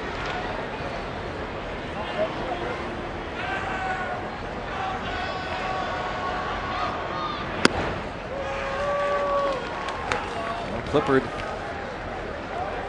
he pitched 2 scoreless innings, or 2 innings rather, on Saturday. Gave up 1 run on 1 hit. It was the McCutchen homer, the second of 3 dingers on Saturday night. Tyler Clippard is going to enjoy his second consecutive scoreless inning, and the Pirates still trail by 1.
Farm report, some news from the minor leagues. Ryan Bixler, 2 for 4, triple solo home run.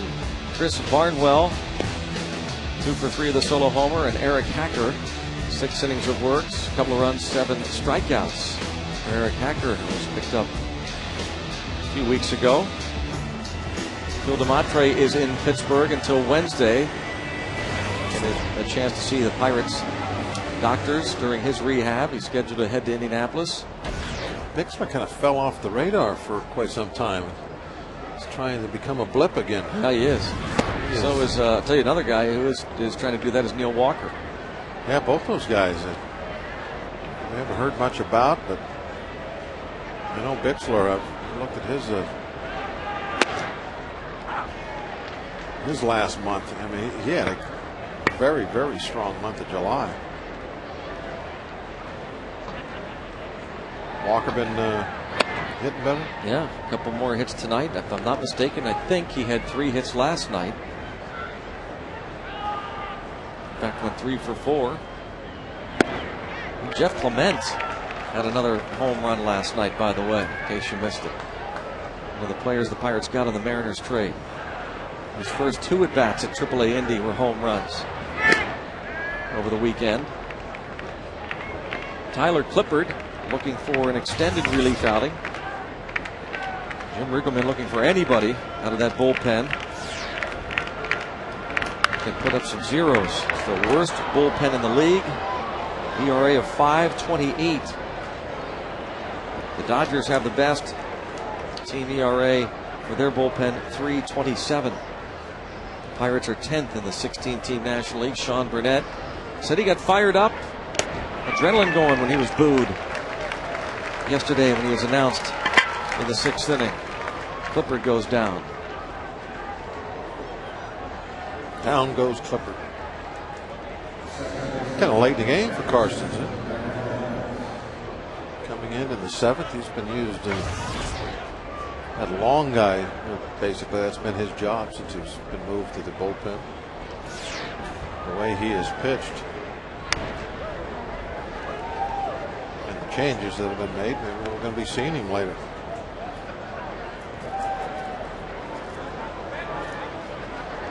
Anderson Hernandez started the rally in the 6th inning.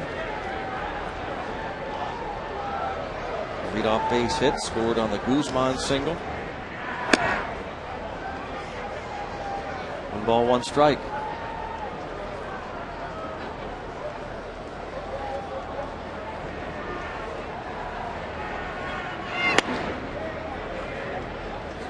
One strike to count. How about we were talking about the farm report? Yoslan Herrera at Double-A Altoona. Herrera, the Cuban defector, made a couple of appearances for the Pirates last year. He gave up 3 earned runs, 10 hits in 6 innings, but Altoona won. He got the W. He is 8-0.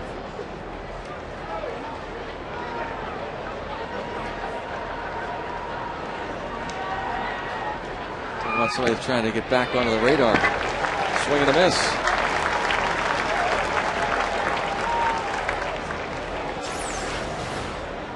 2 strikeouts in a row for Karstens. There's a curveball in there. They're really kind of just belt high. Had good enough movement that jumped around the bat. It's important, Greg, for these guys to get back on the radar, because we talked about it, I guess, a couple innings ago now about no more scholarships. The guys at this point really have to be aware that there are a lot of alternatives. But you can't just float along for a couple of years. You got to perform now to move up through the minor leagues and to ultimately get up here with the big league team.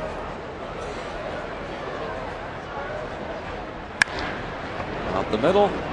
Base hit from Nyjer Morgan, his first hit of the game, his 4th hit, and 15 at bats in this series.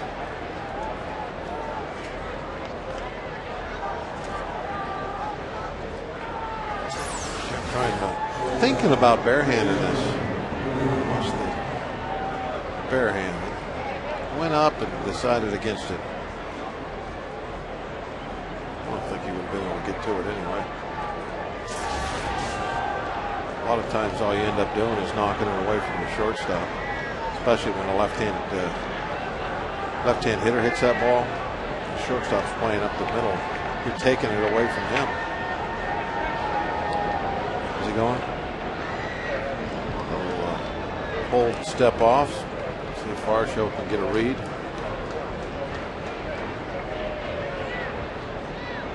What Varsho would be looking for there is, did he flinch towards second as the pitcher stepped off? And if you see that, you think, well, maybe he's running and perhaps we should go with a pitch on.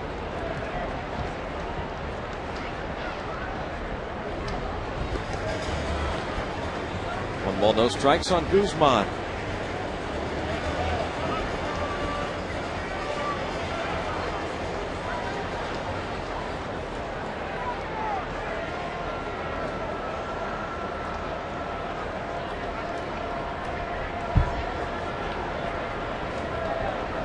That's the pickoff throw.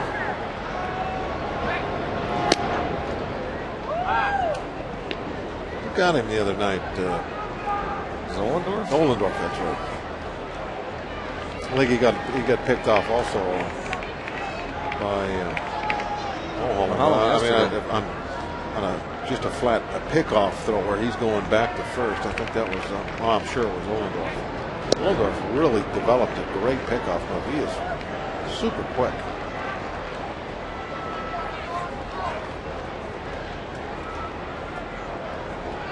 There's Ole. He's telling Doumit what he wants. Doumit relays it to Karstens. Not calling the pitch. There's trouble. A lot of trouble. And Nyjer is going hard. I don't think he's going to stop. And he doesn't.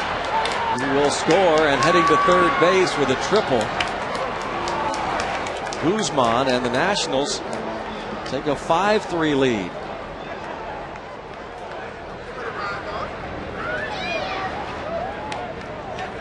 Looked like Jones was playing over, trying to take away the gap. As soon as this ball is hit down the line, he's got way too far to run to stop Nigel. In fact, they don't even try. Young decides to go to third to see if he's got a shot at Guzman. He's not even in the picture yet. That's how far he had to run. Long way.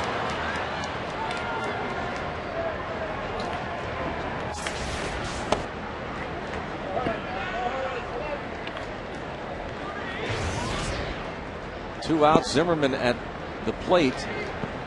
Guzman at third with the RBI triple. He's not the guy you want to plate. Trying to get that final out with a runner in scoring position.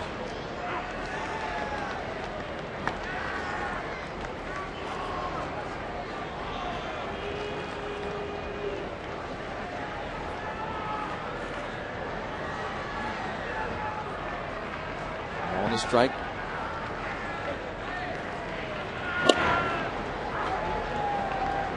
And 1-2 on Zimmerman. Zimmerman's getting caught looking for a breaking ball. Now he's got 2 strikes on him. He'll probably get away from guessing and just be a little defensive. And hit the ball through the middle. We're going to go inside on him. Deep to left. Millage back. Gone. 2-run homer for Zimmerman. Millage is saying that the ball didn't make it out, that the fan reached over and caught it. A 7-3 lead for the Washington Nationals. Millage looked into the umpire and was complaining that the fan had reached over the fence. I don't think he's getting anybody to listen to him.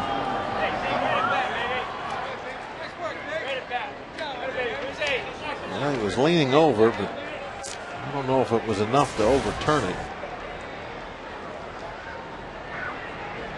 21st homer for Zimmerman.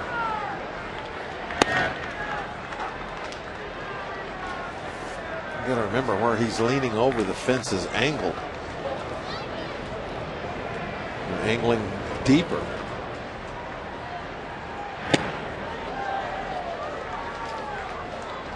You don't have to reach. You don't have to reach over all that far to keep the ball from hitting the padding. Right there where it says State Farm, that the fence is angled there, so you're actually, as you're leaning over, you're leaning towards center field. Now he's leaning in towards center field with that ball of hit right there, maybe. Who knows? And that's smoked into the gap in right center field by Adam Dunn. Make any difference now, because if it would have been ruled a double, he would have just scored on that Adam Dunn base hit. Oh, the Nationals had just 2 hits through 5 innings against Charlie Morton. And then they sent 8 men to the plate last inning, scoring 4 runs against the Pirates starter. And here in the 7th, after 2 outs, 2 strikeouts, Karstens has given up a single, a triple, a 2-run homer, and this double by Dunn. 2 outs, nobody on. They put up a 3 spot. Steven Jackson back up with the Pirates. Virgil Vasquez optioned back down the other day. Dunn apparently going to be lifted for a pinch runner. Ronnie Belliard.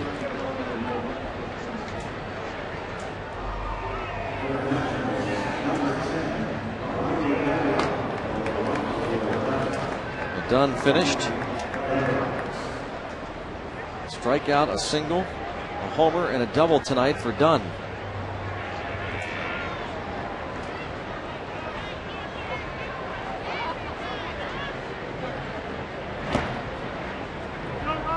Willingham. 2 hits yesterday, a double tonight in 3 at-bats. some games you really can't. It's hard to put your finger on where it turned, where it got away from you. Played real easy tonight. Real easy tonight. That one hopper that Delwin Young hit back to the pitcher with the bases loaded, nobody out. That's the definition of a turning point. Well, Pirates had the bases loaded. Nobody out, up 3-0. And that one hopper back to the mound. They turned into a double play. They get out of the inning, and since then, almost immediately now they've put up 7 runs. 3-0 on Willingham.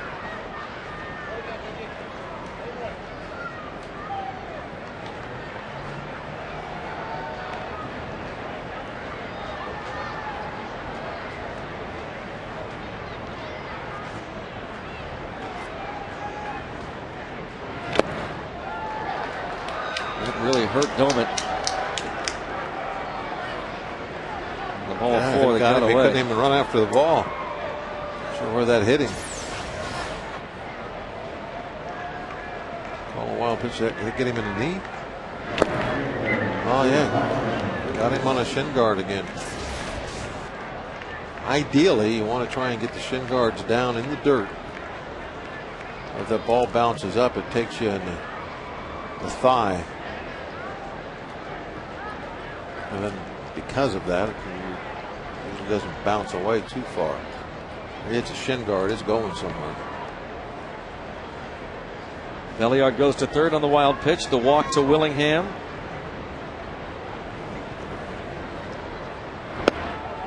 Karstens has been so good out of the bullpen. It's very unusual to see him have this kind of an outing.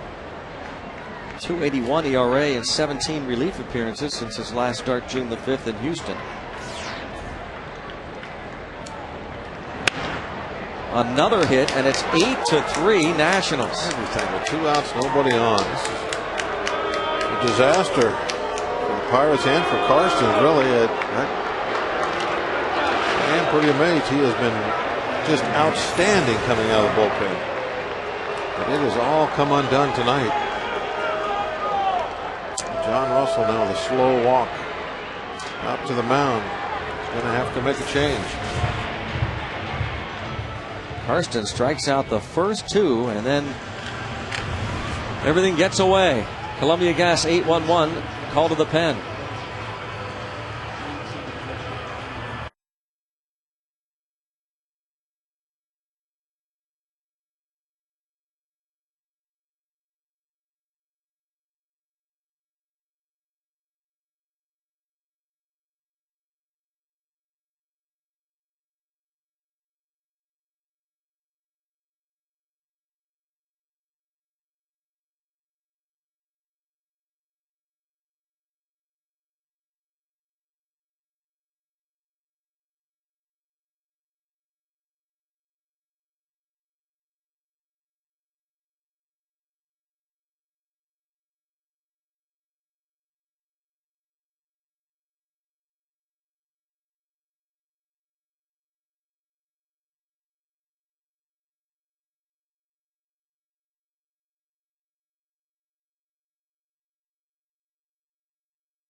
Airlines is ready when you are. Go to Southwest.com. Grab your bag. It's on.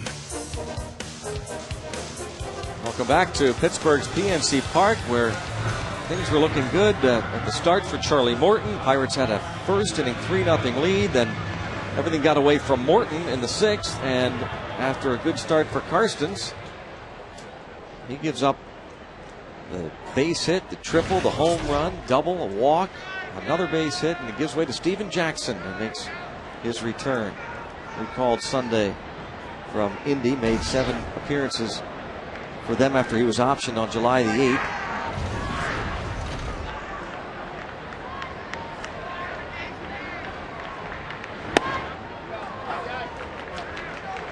Josh Bard takes a strike. A lot of times relievers are called firemen. Well, things are ablaze right now. Jackson hopefully can get the extinguisher out. 8 runs last 2 innings.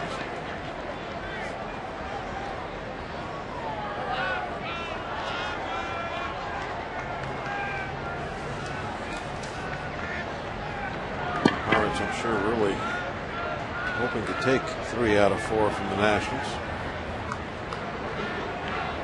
But unless we really get busy here in a hurry, it's going to be a split.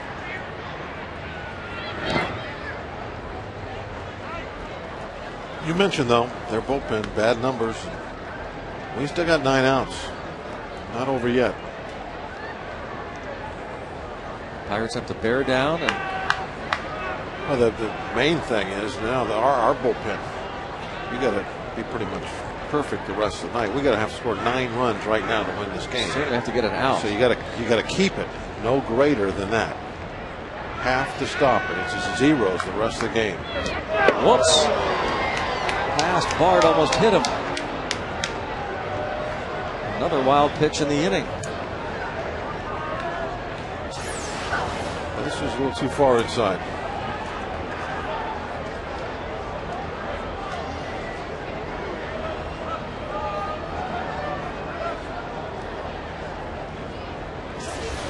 Is that fastball? Couldn't see.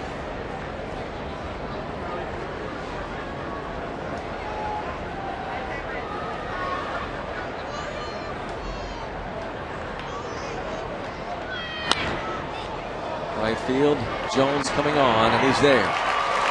9 men come to the plate, and the Nationals have taken an 8-3 lead.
Ronnie Cedeno, glove to glove.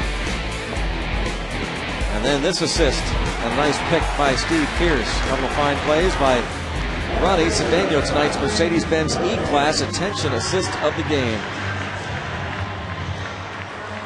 Tyler Clippard, 2 scoreless in relief of Garrett Mock.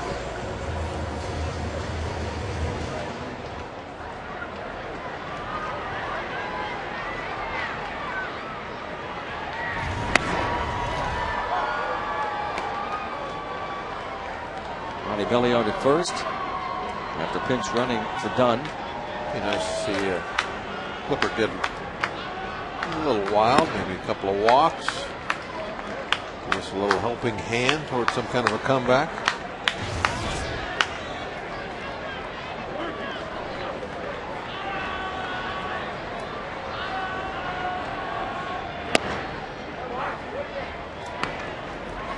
He's giving him a chance, taking all the way 2-0. Pretty much by the book, down by 5.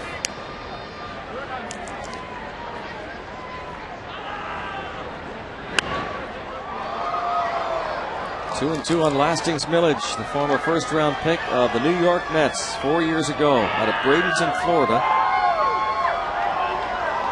The 12th choice overall that season. A star at Lakewood Ranch High School in Bradenton.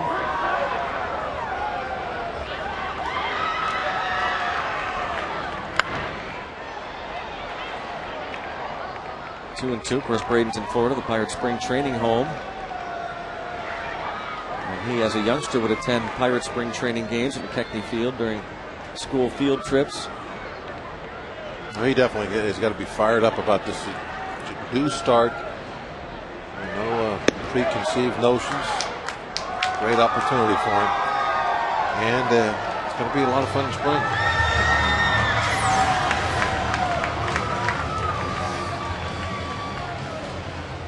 Missed that one, though. That was it's a hanging breaking ball. Middle of the plate, fell high. A little over anxious out in front. Garrett Jones has walked twice and singled.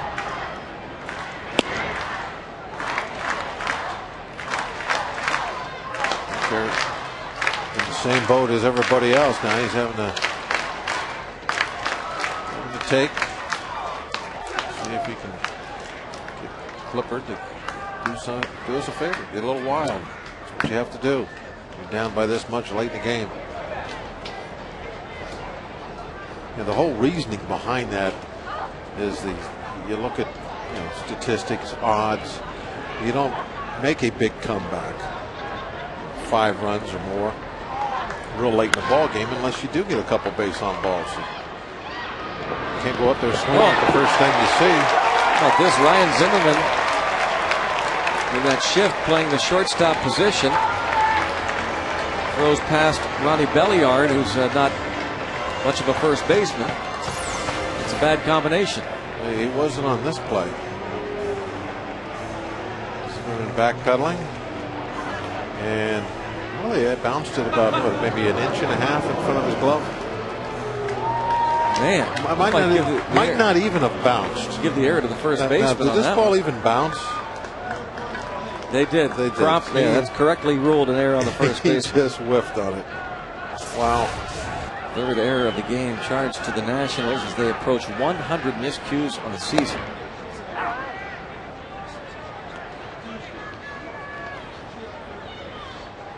It hasn't been a good day for the Nationals around the first sack.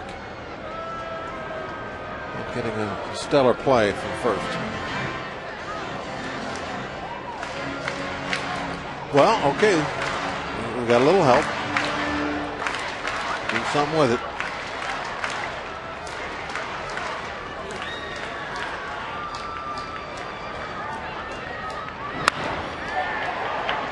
And this is a bad double play. Down 5 runs. Not good. Garrett Jones is doubled off second. 8-3 Nationals.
starting tomorrow night for a 3-game series. All 7:05 first pitches at 7 o'clock here on FSN. And then Matt Holliday and Albert Pujols in the St. Louis Cardinals for weekend series. All scheduled 7:05 first pitches. Then 1:35 scheduled on Sunday against the Redbirds to conclude the long homestand. Austin Kearns will bat for Tyler Clippard, who throws 3 scoreless innings. Great relief for Jim Riggleman. He's gonna, looks like, unless we make a big comeback in the last 2 innings, he's going to get a deserved win coming out of the pen. He really did. He was the man that got the turning point play. Delwin Young was the first hitter he faced when he came in the ball game. Got the one hopper back, quickly got the ball back to the plate. And since that point, a national runaway. 0-2 on Kearns, who was pulled from the lineup yesterday with a right thumb contusion. He strikes out on 3 pitches against Steven Jackson.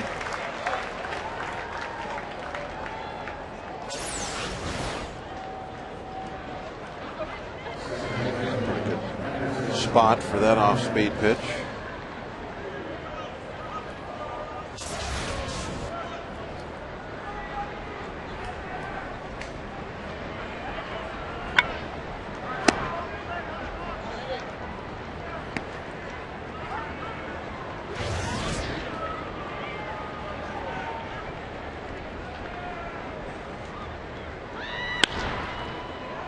Around this single past the left side. He's had 3 at-bats since coming on part of the double switch, and he's 2 for 3. A dozen hits for the Nationals.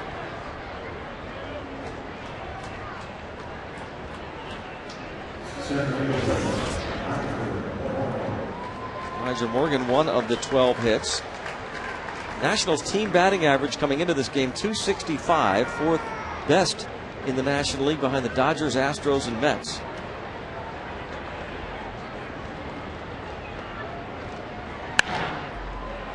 Fly ball to Millage in left.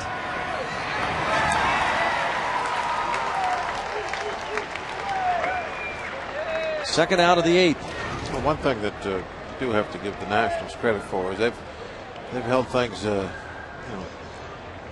together as far as not letting the season totally collapse on them. They've played better since the All-Star break. We've given some bad numbers like their ERAs, the bullpen, but all of those, if you just go back to the All-Star break, have been better. I think their team ERA since the All-Star break is in the 3s somewhere. Been hitting, putting up some runs. 4-3 on the put out there. Pirates have 2 more shots, down 8-3.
And always catch the game on your computer with MLB.tv. It's the ultimate baseball experience.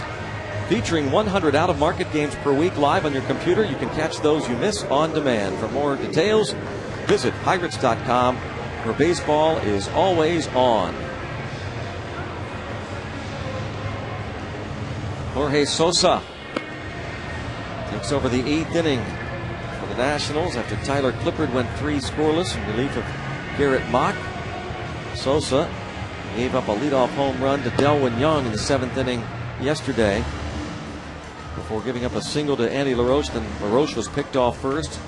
Brandon Moss struck out. Ronnie Cedeno fouled out for 1 inning for Jorge Sosa as he returns to the big leagues as a member of the Washington Nationals. Dave Arrigo maybe kind of expressing the feeling of Pirate fans at the moment. Yeah, this has been a frustrating, tough last few innings. Dave, Felix the Cat. He's got a great Felix the Cat tattoo on his shoulder. You ever seen that? I think I was probably with the Pirates at least 5 or 6 years before I knew his name was actually Dave. Yeah. It's just, everybody has always called him Felix. I still call him Felix all the time. I never think to call him Dave.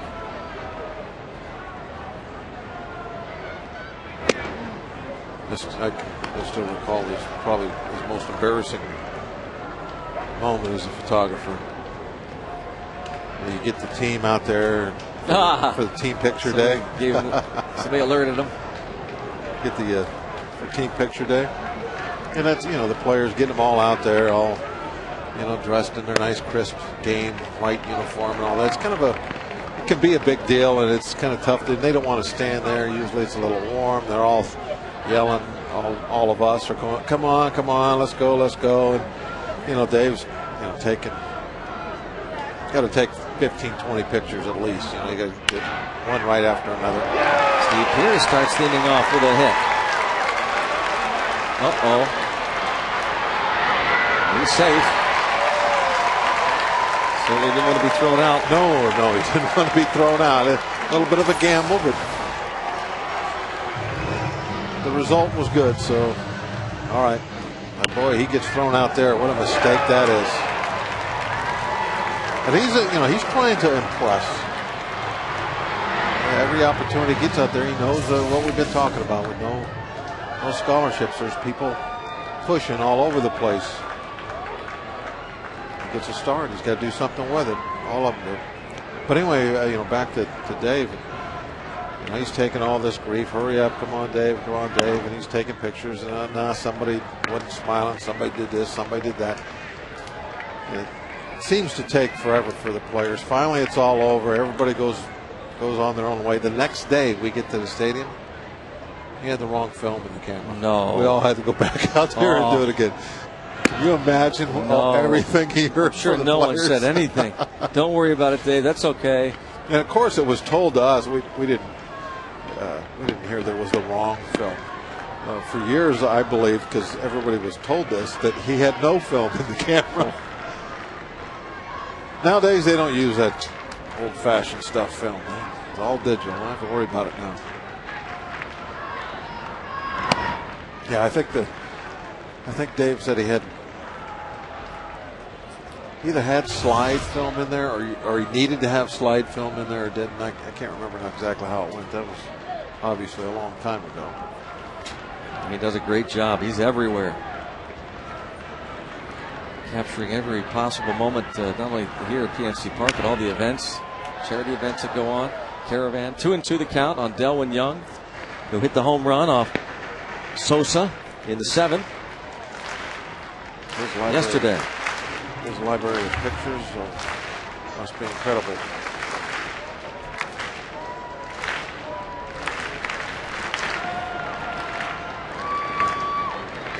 Leading base runners.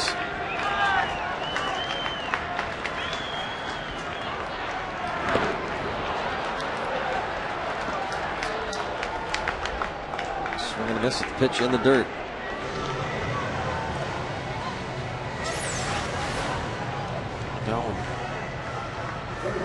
obviously fooled on that one.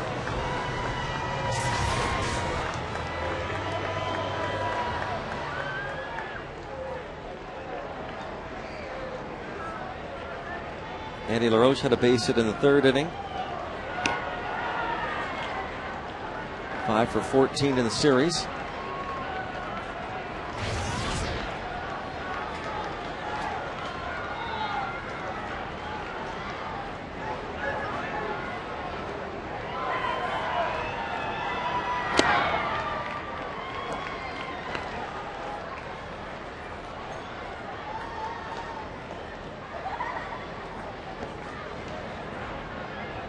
.39 RBIs for Andy LaRoche.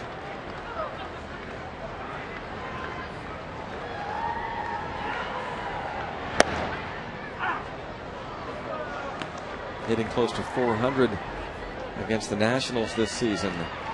Pirates and Nationals playing each other 8 times.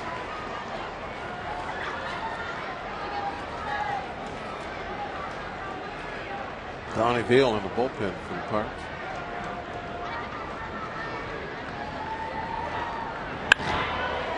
And another base hit. Putting runners at first and third.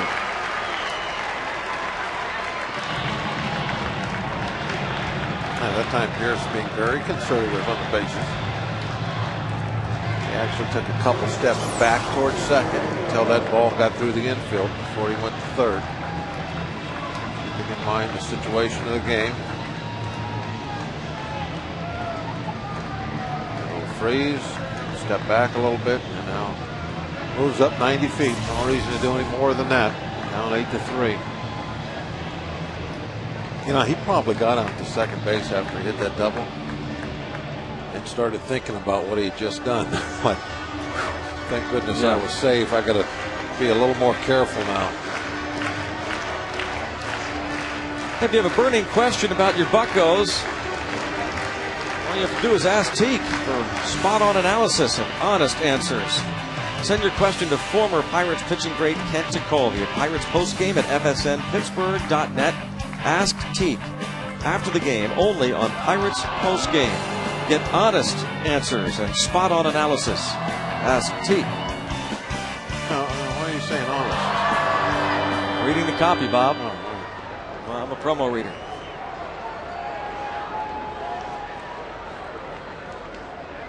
Right here on FSN Pittsburgh.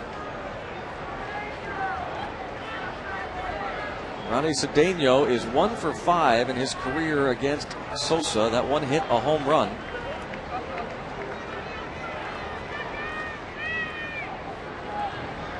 Pirates trail by 5. And just a little dribbler. 2 outs.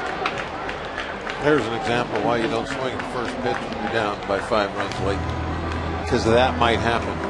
You swing at ball 1 and make an easy out. Here it is. And that ball was just about going to bounce in the dirt.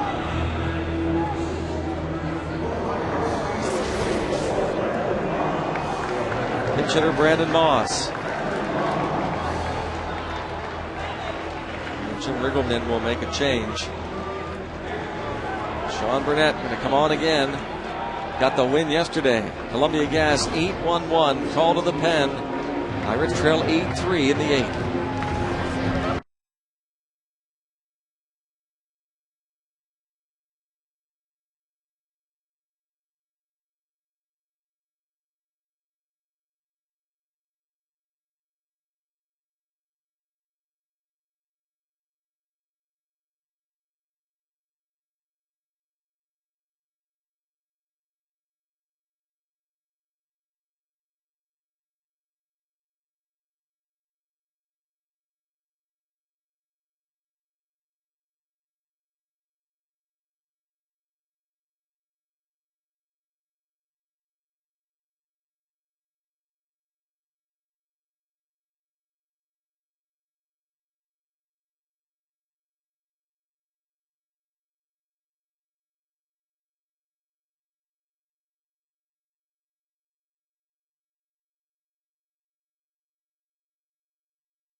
chorus of boos. Pirate fans not caring for what he told the papers on his arrival, that in his mind, the Pirates are both the laughing stock of baseball. So he was speaking as if he was a fan. That did not go over well with the Pirate fans, and you can understand it because Burnett was a very highly touted first-round pick in 2000. Came up to the minor leagues. Pirates organization got hurt. Missed an entire season. The Pirates didn't bail on him. They kept with him. They converted him to a reliever.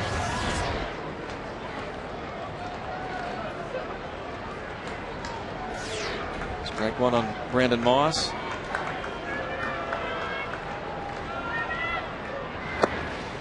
One ball, one strike. He has been pitching very well since the trade to the Nationals. 13 appearances, an .098 batting average against, an .073 ERA, covering 12 1/3 innings. Yeah, he'd been good all year. There's no surprise that still pitching well. I think he's, found his niche in that bullpen. Days of being a starting pitcher, I would say, definitely over with.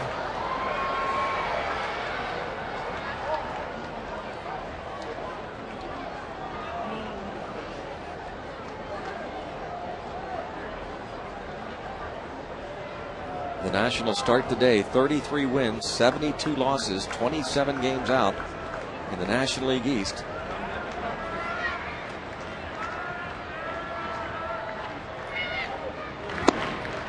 Burnett's strikeout ends the 8th. On to the 9th. 8-3 Washington.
For a Tampa Bay win over the Kansas City Royals. Mark Reynolds, 2 homers tonight for Arizona, and that gives him 32 on the year, 2 behind the league leader, Albert Pujols. Brandon Webb of the Diamondbacks going to miss the rest of the season with the shoulder injury.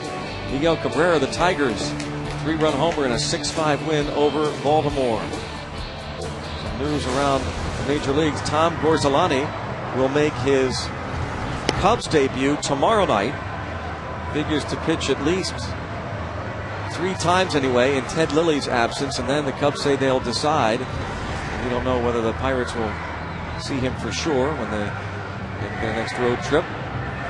Ian Snell made his debut last night for the Seattle Mariners, and saw a quote about last night's performance from his manager, Dan Wakamatsu, that his command wasn't there. Pitched okay. Pitches high by the new hurler, Don Beal. It was a no decision for Snell in his Mariners debut. He went 6 innings, gave up 2 runs on 3 hits. 2-0 on Ryan Zimmerman. Homer his last time up against Jeff Karstens.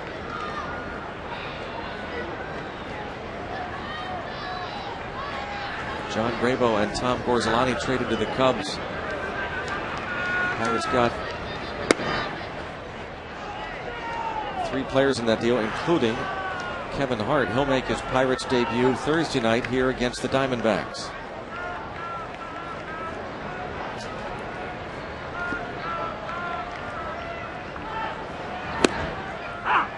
Donnie Beal pitched to 2 batters on Saturday night. Pirates were winning 11-4 rather, and he gave up a run. He walked the first 2, and the only 2 batters he faced. Controlled a big issue for him. 3-2.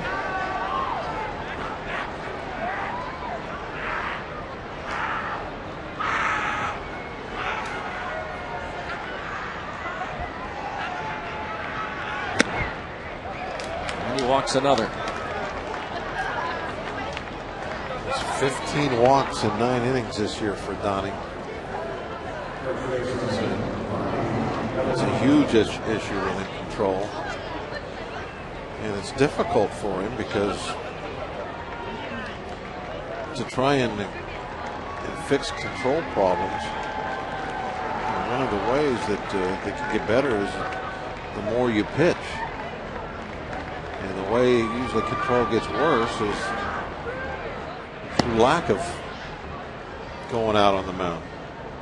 And of course, as a Rule 5 guy that really isn't expected to contribute a whole lot, he rarely gets to go out to the mound. And this just his 11th appearance of the season. So it's kind of a catch-22 deal for him. Can't pitch more often until he learns to throw strikes, and it's tough for him to learn to throw strikes when he's hardly ever out there. But you can't send him down to the minor leagues because he's a Rule 5 guy. He's got to stay here all year or you don't get to keep him. Ronnie Cedeno, the veteran, going to try and help. The bullpen is up and throwing in the bullpen now. With the bullpen in the bullpen. That's where they are. Plan is for Beal then to return to the minor leagues next year and start. They'll get an early start on that, I'm sure, in winter ball. Evan Meek loosening up. 3-1 count. Ronnie Belliard's first at bat of the night.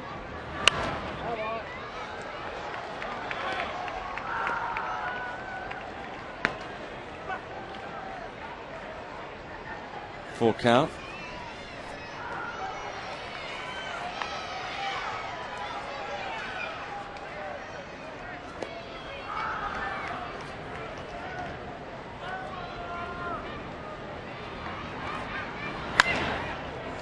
Fly ball to right.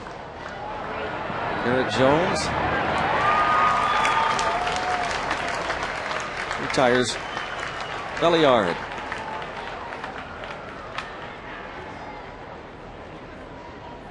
Hopefully the Nationals this inning will be, like Belliard, be a little bit of a free swinging club, expand the strike zone. Help Donnie out a little bit. I think that ball might have been up a little. Donnie able to get a swing, get an out.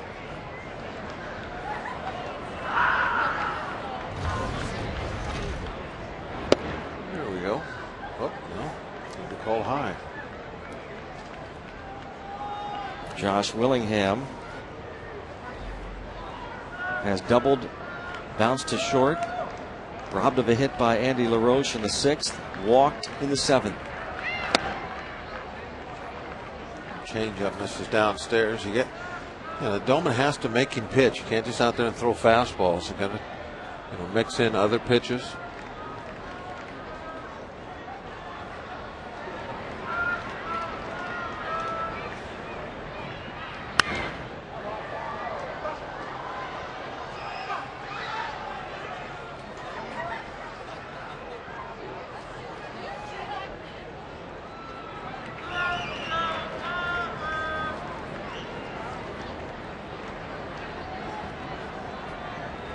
Two-one count on Willingham with Zimmerman on at first.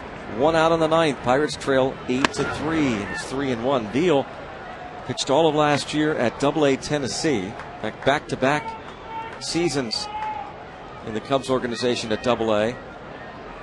His walk numbers last year. 81 to lead that league. How many innings? 145. Also struck out 123 through 18 wild pitches, which also led the league. And he walks another.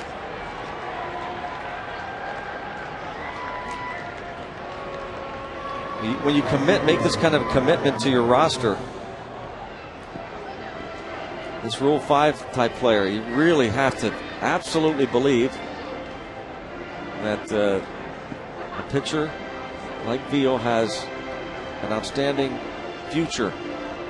It's really difficult to do. If you're in the hunt, it's hard to, carry an extra guy because basically you're kind of playing with 24 all year. The Pirates thinking that this year that it was worth the risk to try and get a left-hander that can throw the ball in the low 90s.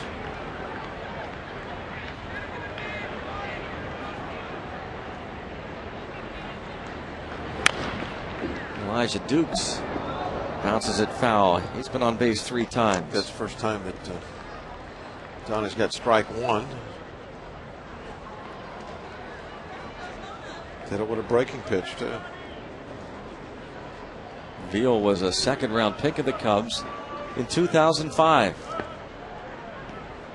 He was a Southern League All-Star last year. And 3 summers back was the co-minor league pitcher of the year in the Cubs organization.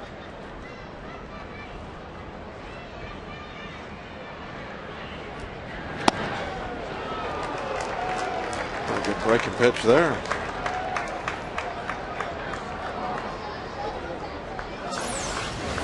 Watch this curveball go right underneath the bat. When you look at his stuff, and it's obvious why he gets those big strikeout numbers in the minor leagues. There it is again.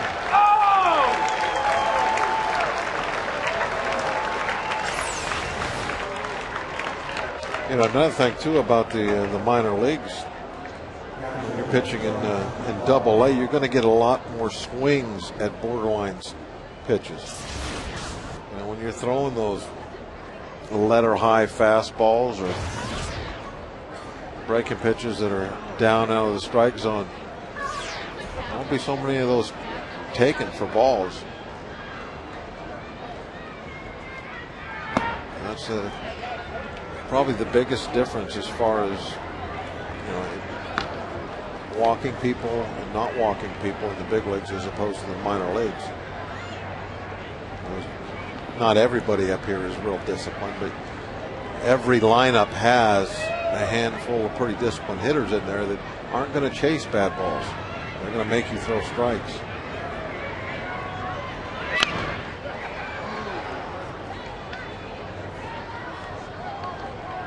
Ball and a strike on the veteran Josh Bard, 0 for 4.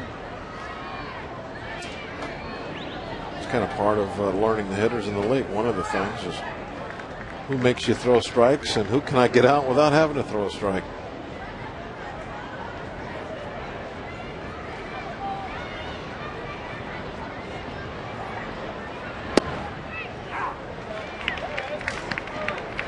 Just needs to throw curveballs. Yeah. Put that fastball in his back pocket for a while.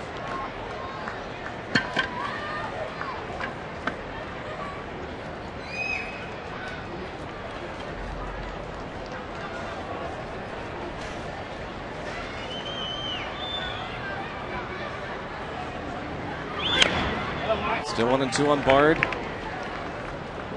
Throw another hook.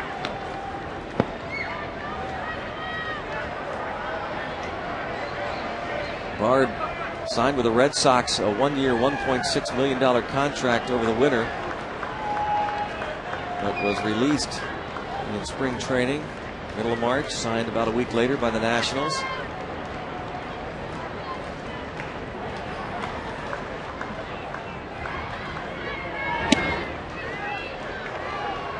Two and two.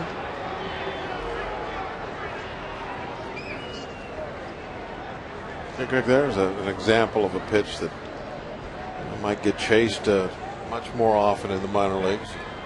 But Bard, in this case, saw it out there and left it alone. Couple of walks, couple of strikeouts. Boy, Donnie, got to keep it together.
Well, he's having a good time despite the rough scoreboard tonight. Big Yellow doing the rally dance.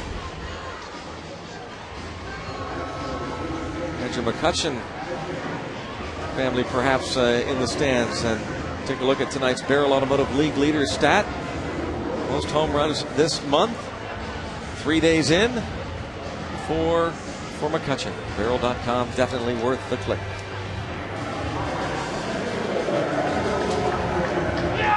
McCutchen leads off.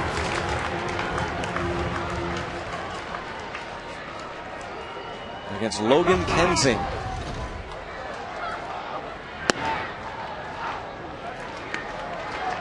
Taking a pitch. McCutchen hit one of his home runs off Kensing on Saturday night. Yeah, 3 different pitchers, right? Yep.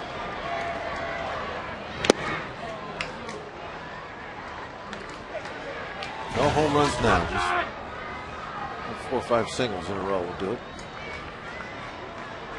That's a start.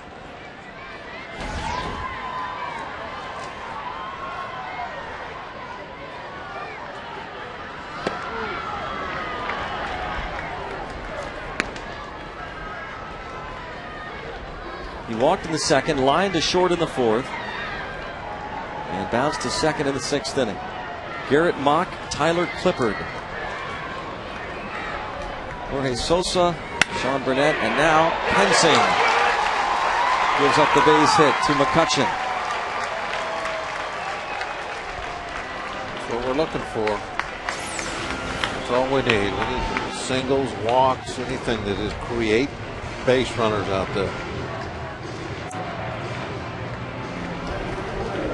One of the old baseball cliches, Greg, and I think most of the time it holds true. Nothing kills a rally quicker than a home run. wipes the bases clean. Doesn't always kill the rally, but most of the time it will. When we get the home run, when we get the long ball, it has to be the one that ties it up and puts us ahead. Tell then just lots of singles. The doubles are all right. Just no home runs for a while now. Not yet. I'll tell you when we need the home Okay. run. I'll point it out. Thank you. Millage, big rip. 0-2 on Lasting's Millage. He is 0 for 4.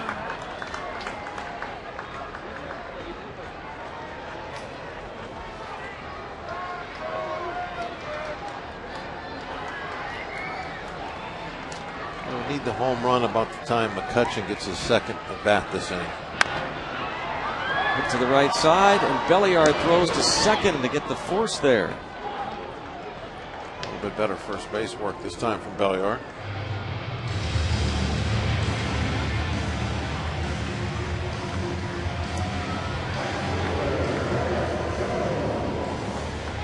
One away. Garrett Jones at the plate. Nationals are smiling.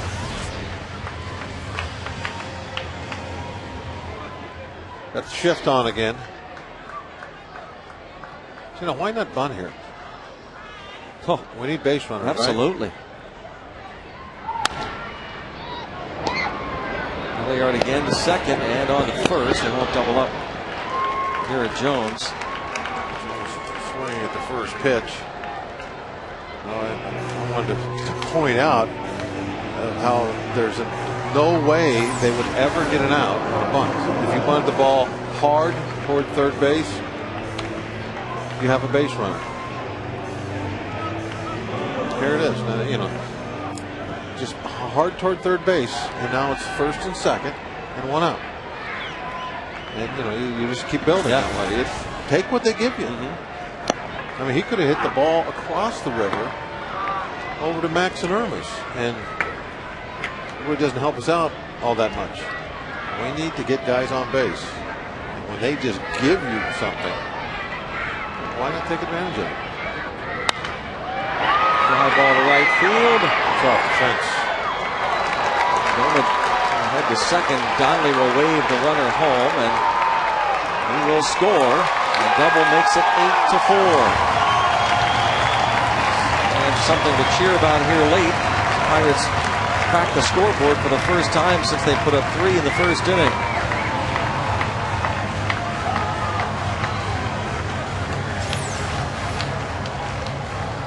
Not to beat a dead horse here, Greg, as we're watching the replay of the double, but instead of 8-4, that would have made it 8-5 if there had been 2 runners on. Runner at second makes it 6. Plate 7. You get the tying run now, at least to the on deck circle. Things are starting to build a little bit. Big push is always toward base runners when you got to have that big inning.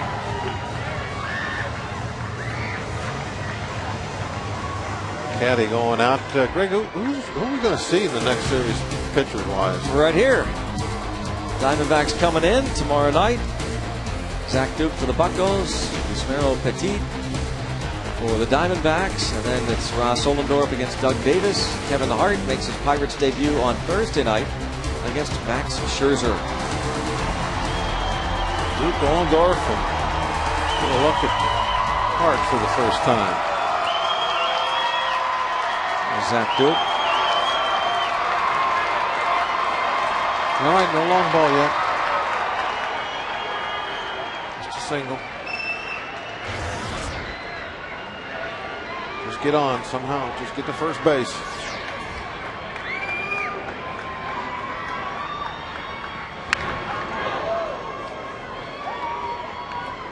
Pierce on base 3 times tonight.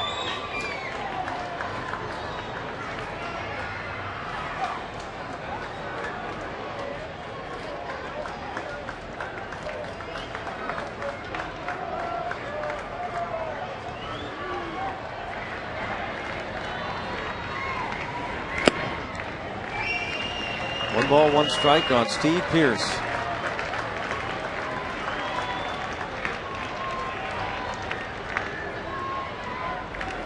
Bucks collecting 11 hits. They've left 9 on. A 3-hit night for Ryan Doumit. It's a little bit of a silver lining tonight. Doumit been in a little bit of a slump of late. Need to get his bat going.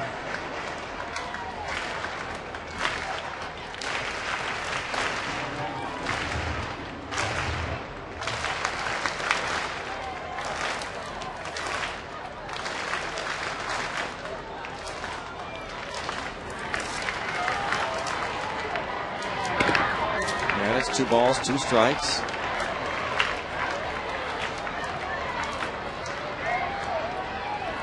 Fine defensive work as well from Steve Pearce at first base.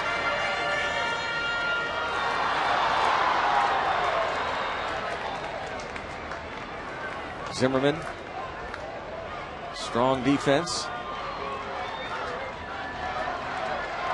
So Andy LaRoche making great play tonight. Ronnie Cedeno. But the Pirates trail at 8-4. They had the 3-0 lead, and the Nationals sent 8 men to the plate in the 6th inning. 9 men in the 7th. 4 spots, back-to-back innings.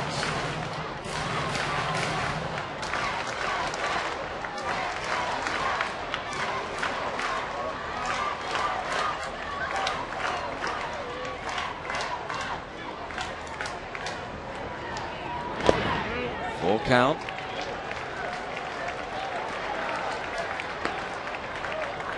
See if Pearce reaches, if Jim Riggleman would go to the bullpen. Be a save situation. They're saying he fouled it off.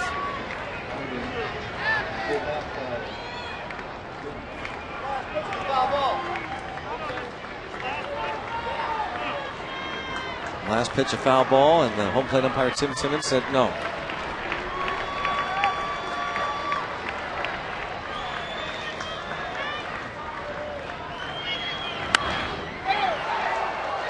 He'll be out of play, and another chance here for Pearce to keep this inning alive.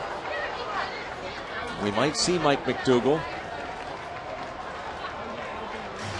I believe that is he out in the bullpen. McDougald picked up his 7th save yesterday.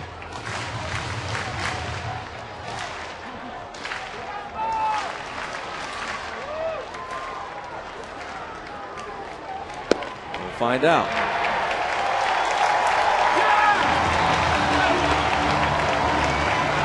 Yep. He's going to McDougald.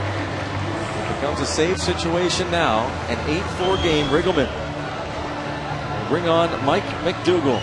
Columbia Gas 8-1-1. Call to the pen.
Mike McDougall, their most recent closer. The veteran saved his 7th game yesterday. His former first-round pick of the Royals. Kansas City's closer for a couple of years. With the White Sox, parts of the last 3 seasons. Mike McDougall making his 27th appearance. In 24 innings, he's walked 17. And the Pirates didn't show much patience when he came on yesterday. I think Ryan Doumit swung at the first pitch in the 9th inning, down 2, and then Delwyn Young, if I'm not mistaken, hit the second pitch to short before Andy LaRoche walked. So see if Delwyn Young shows a little patience here with Mike McDougall. First and second, 2 outs. Save opportunity would be his 8th. Goes down hard, swinging at the first pitch.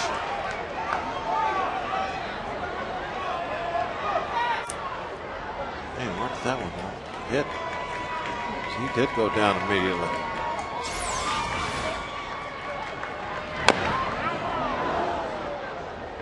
Off the ankle, I believe.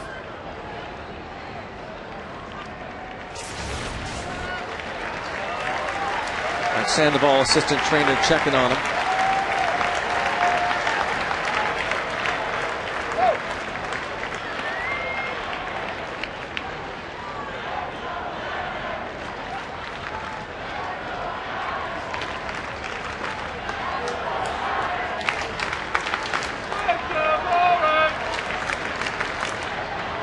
Delwyn Young looks for his first hit of the night, or even a free pass, some way to get on.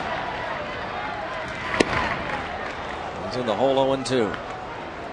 Probably didn't want to swing at that pitch down and in after fouling one off your ankle. Usually guys will take that one. They don't want it to happen again.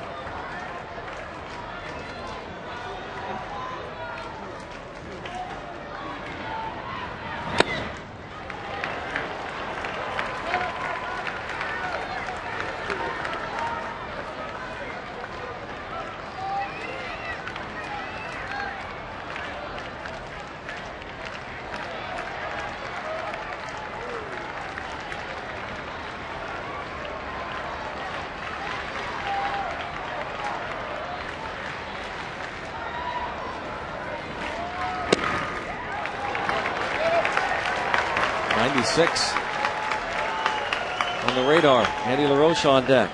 He just reared back and tried to throw the last 2 pitches by him. Lost his release point a little bit.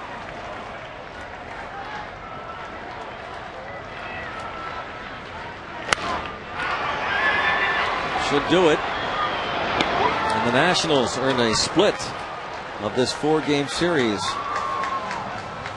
Good start for the Pirates, a 3-0 lead, but then things fell apart for Charlie Morton, Jeff Karstens. A disappointing finish to the 4-game set with the Nationals. I remember Greg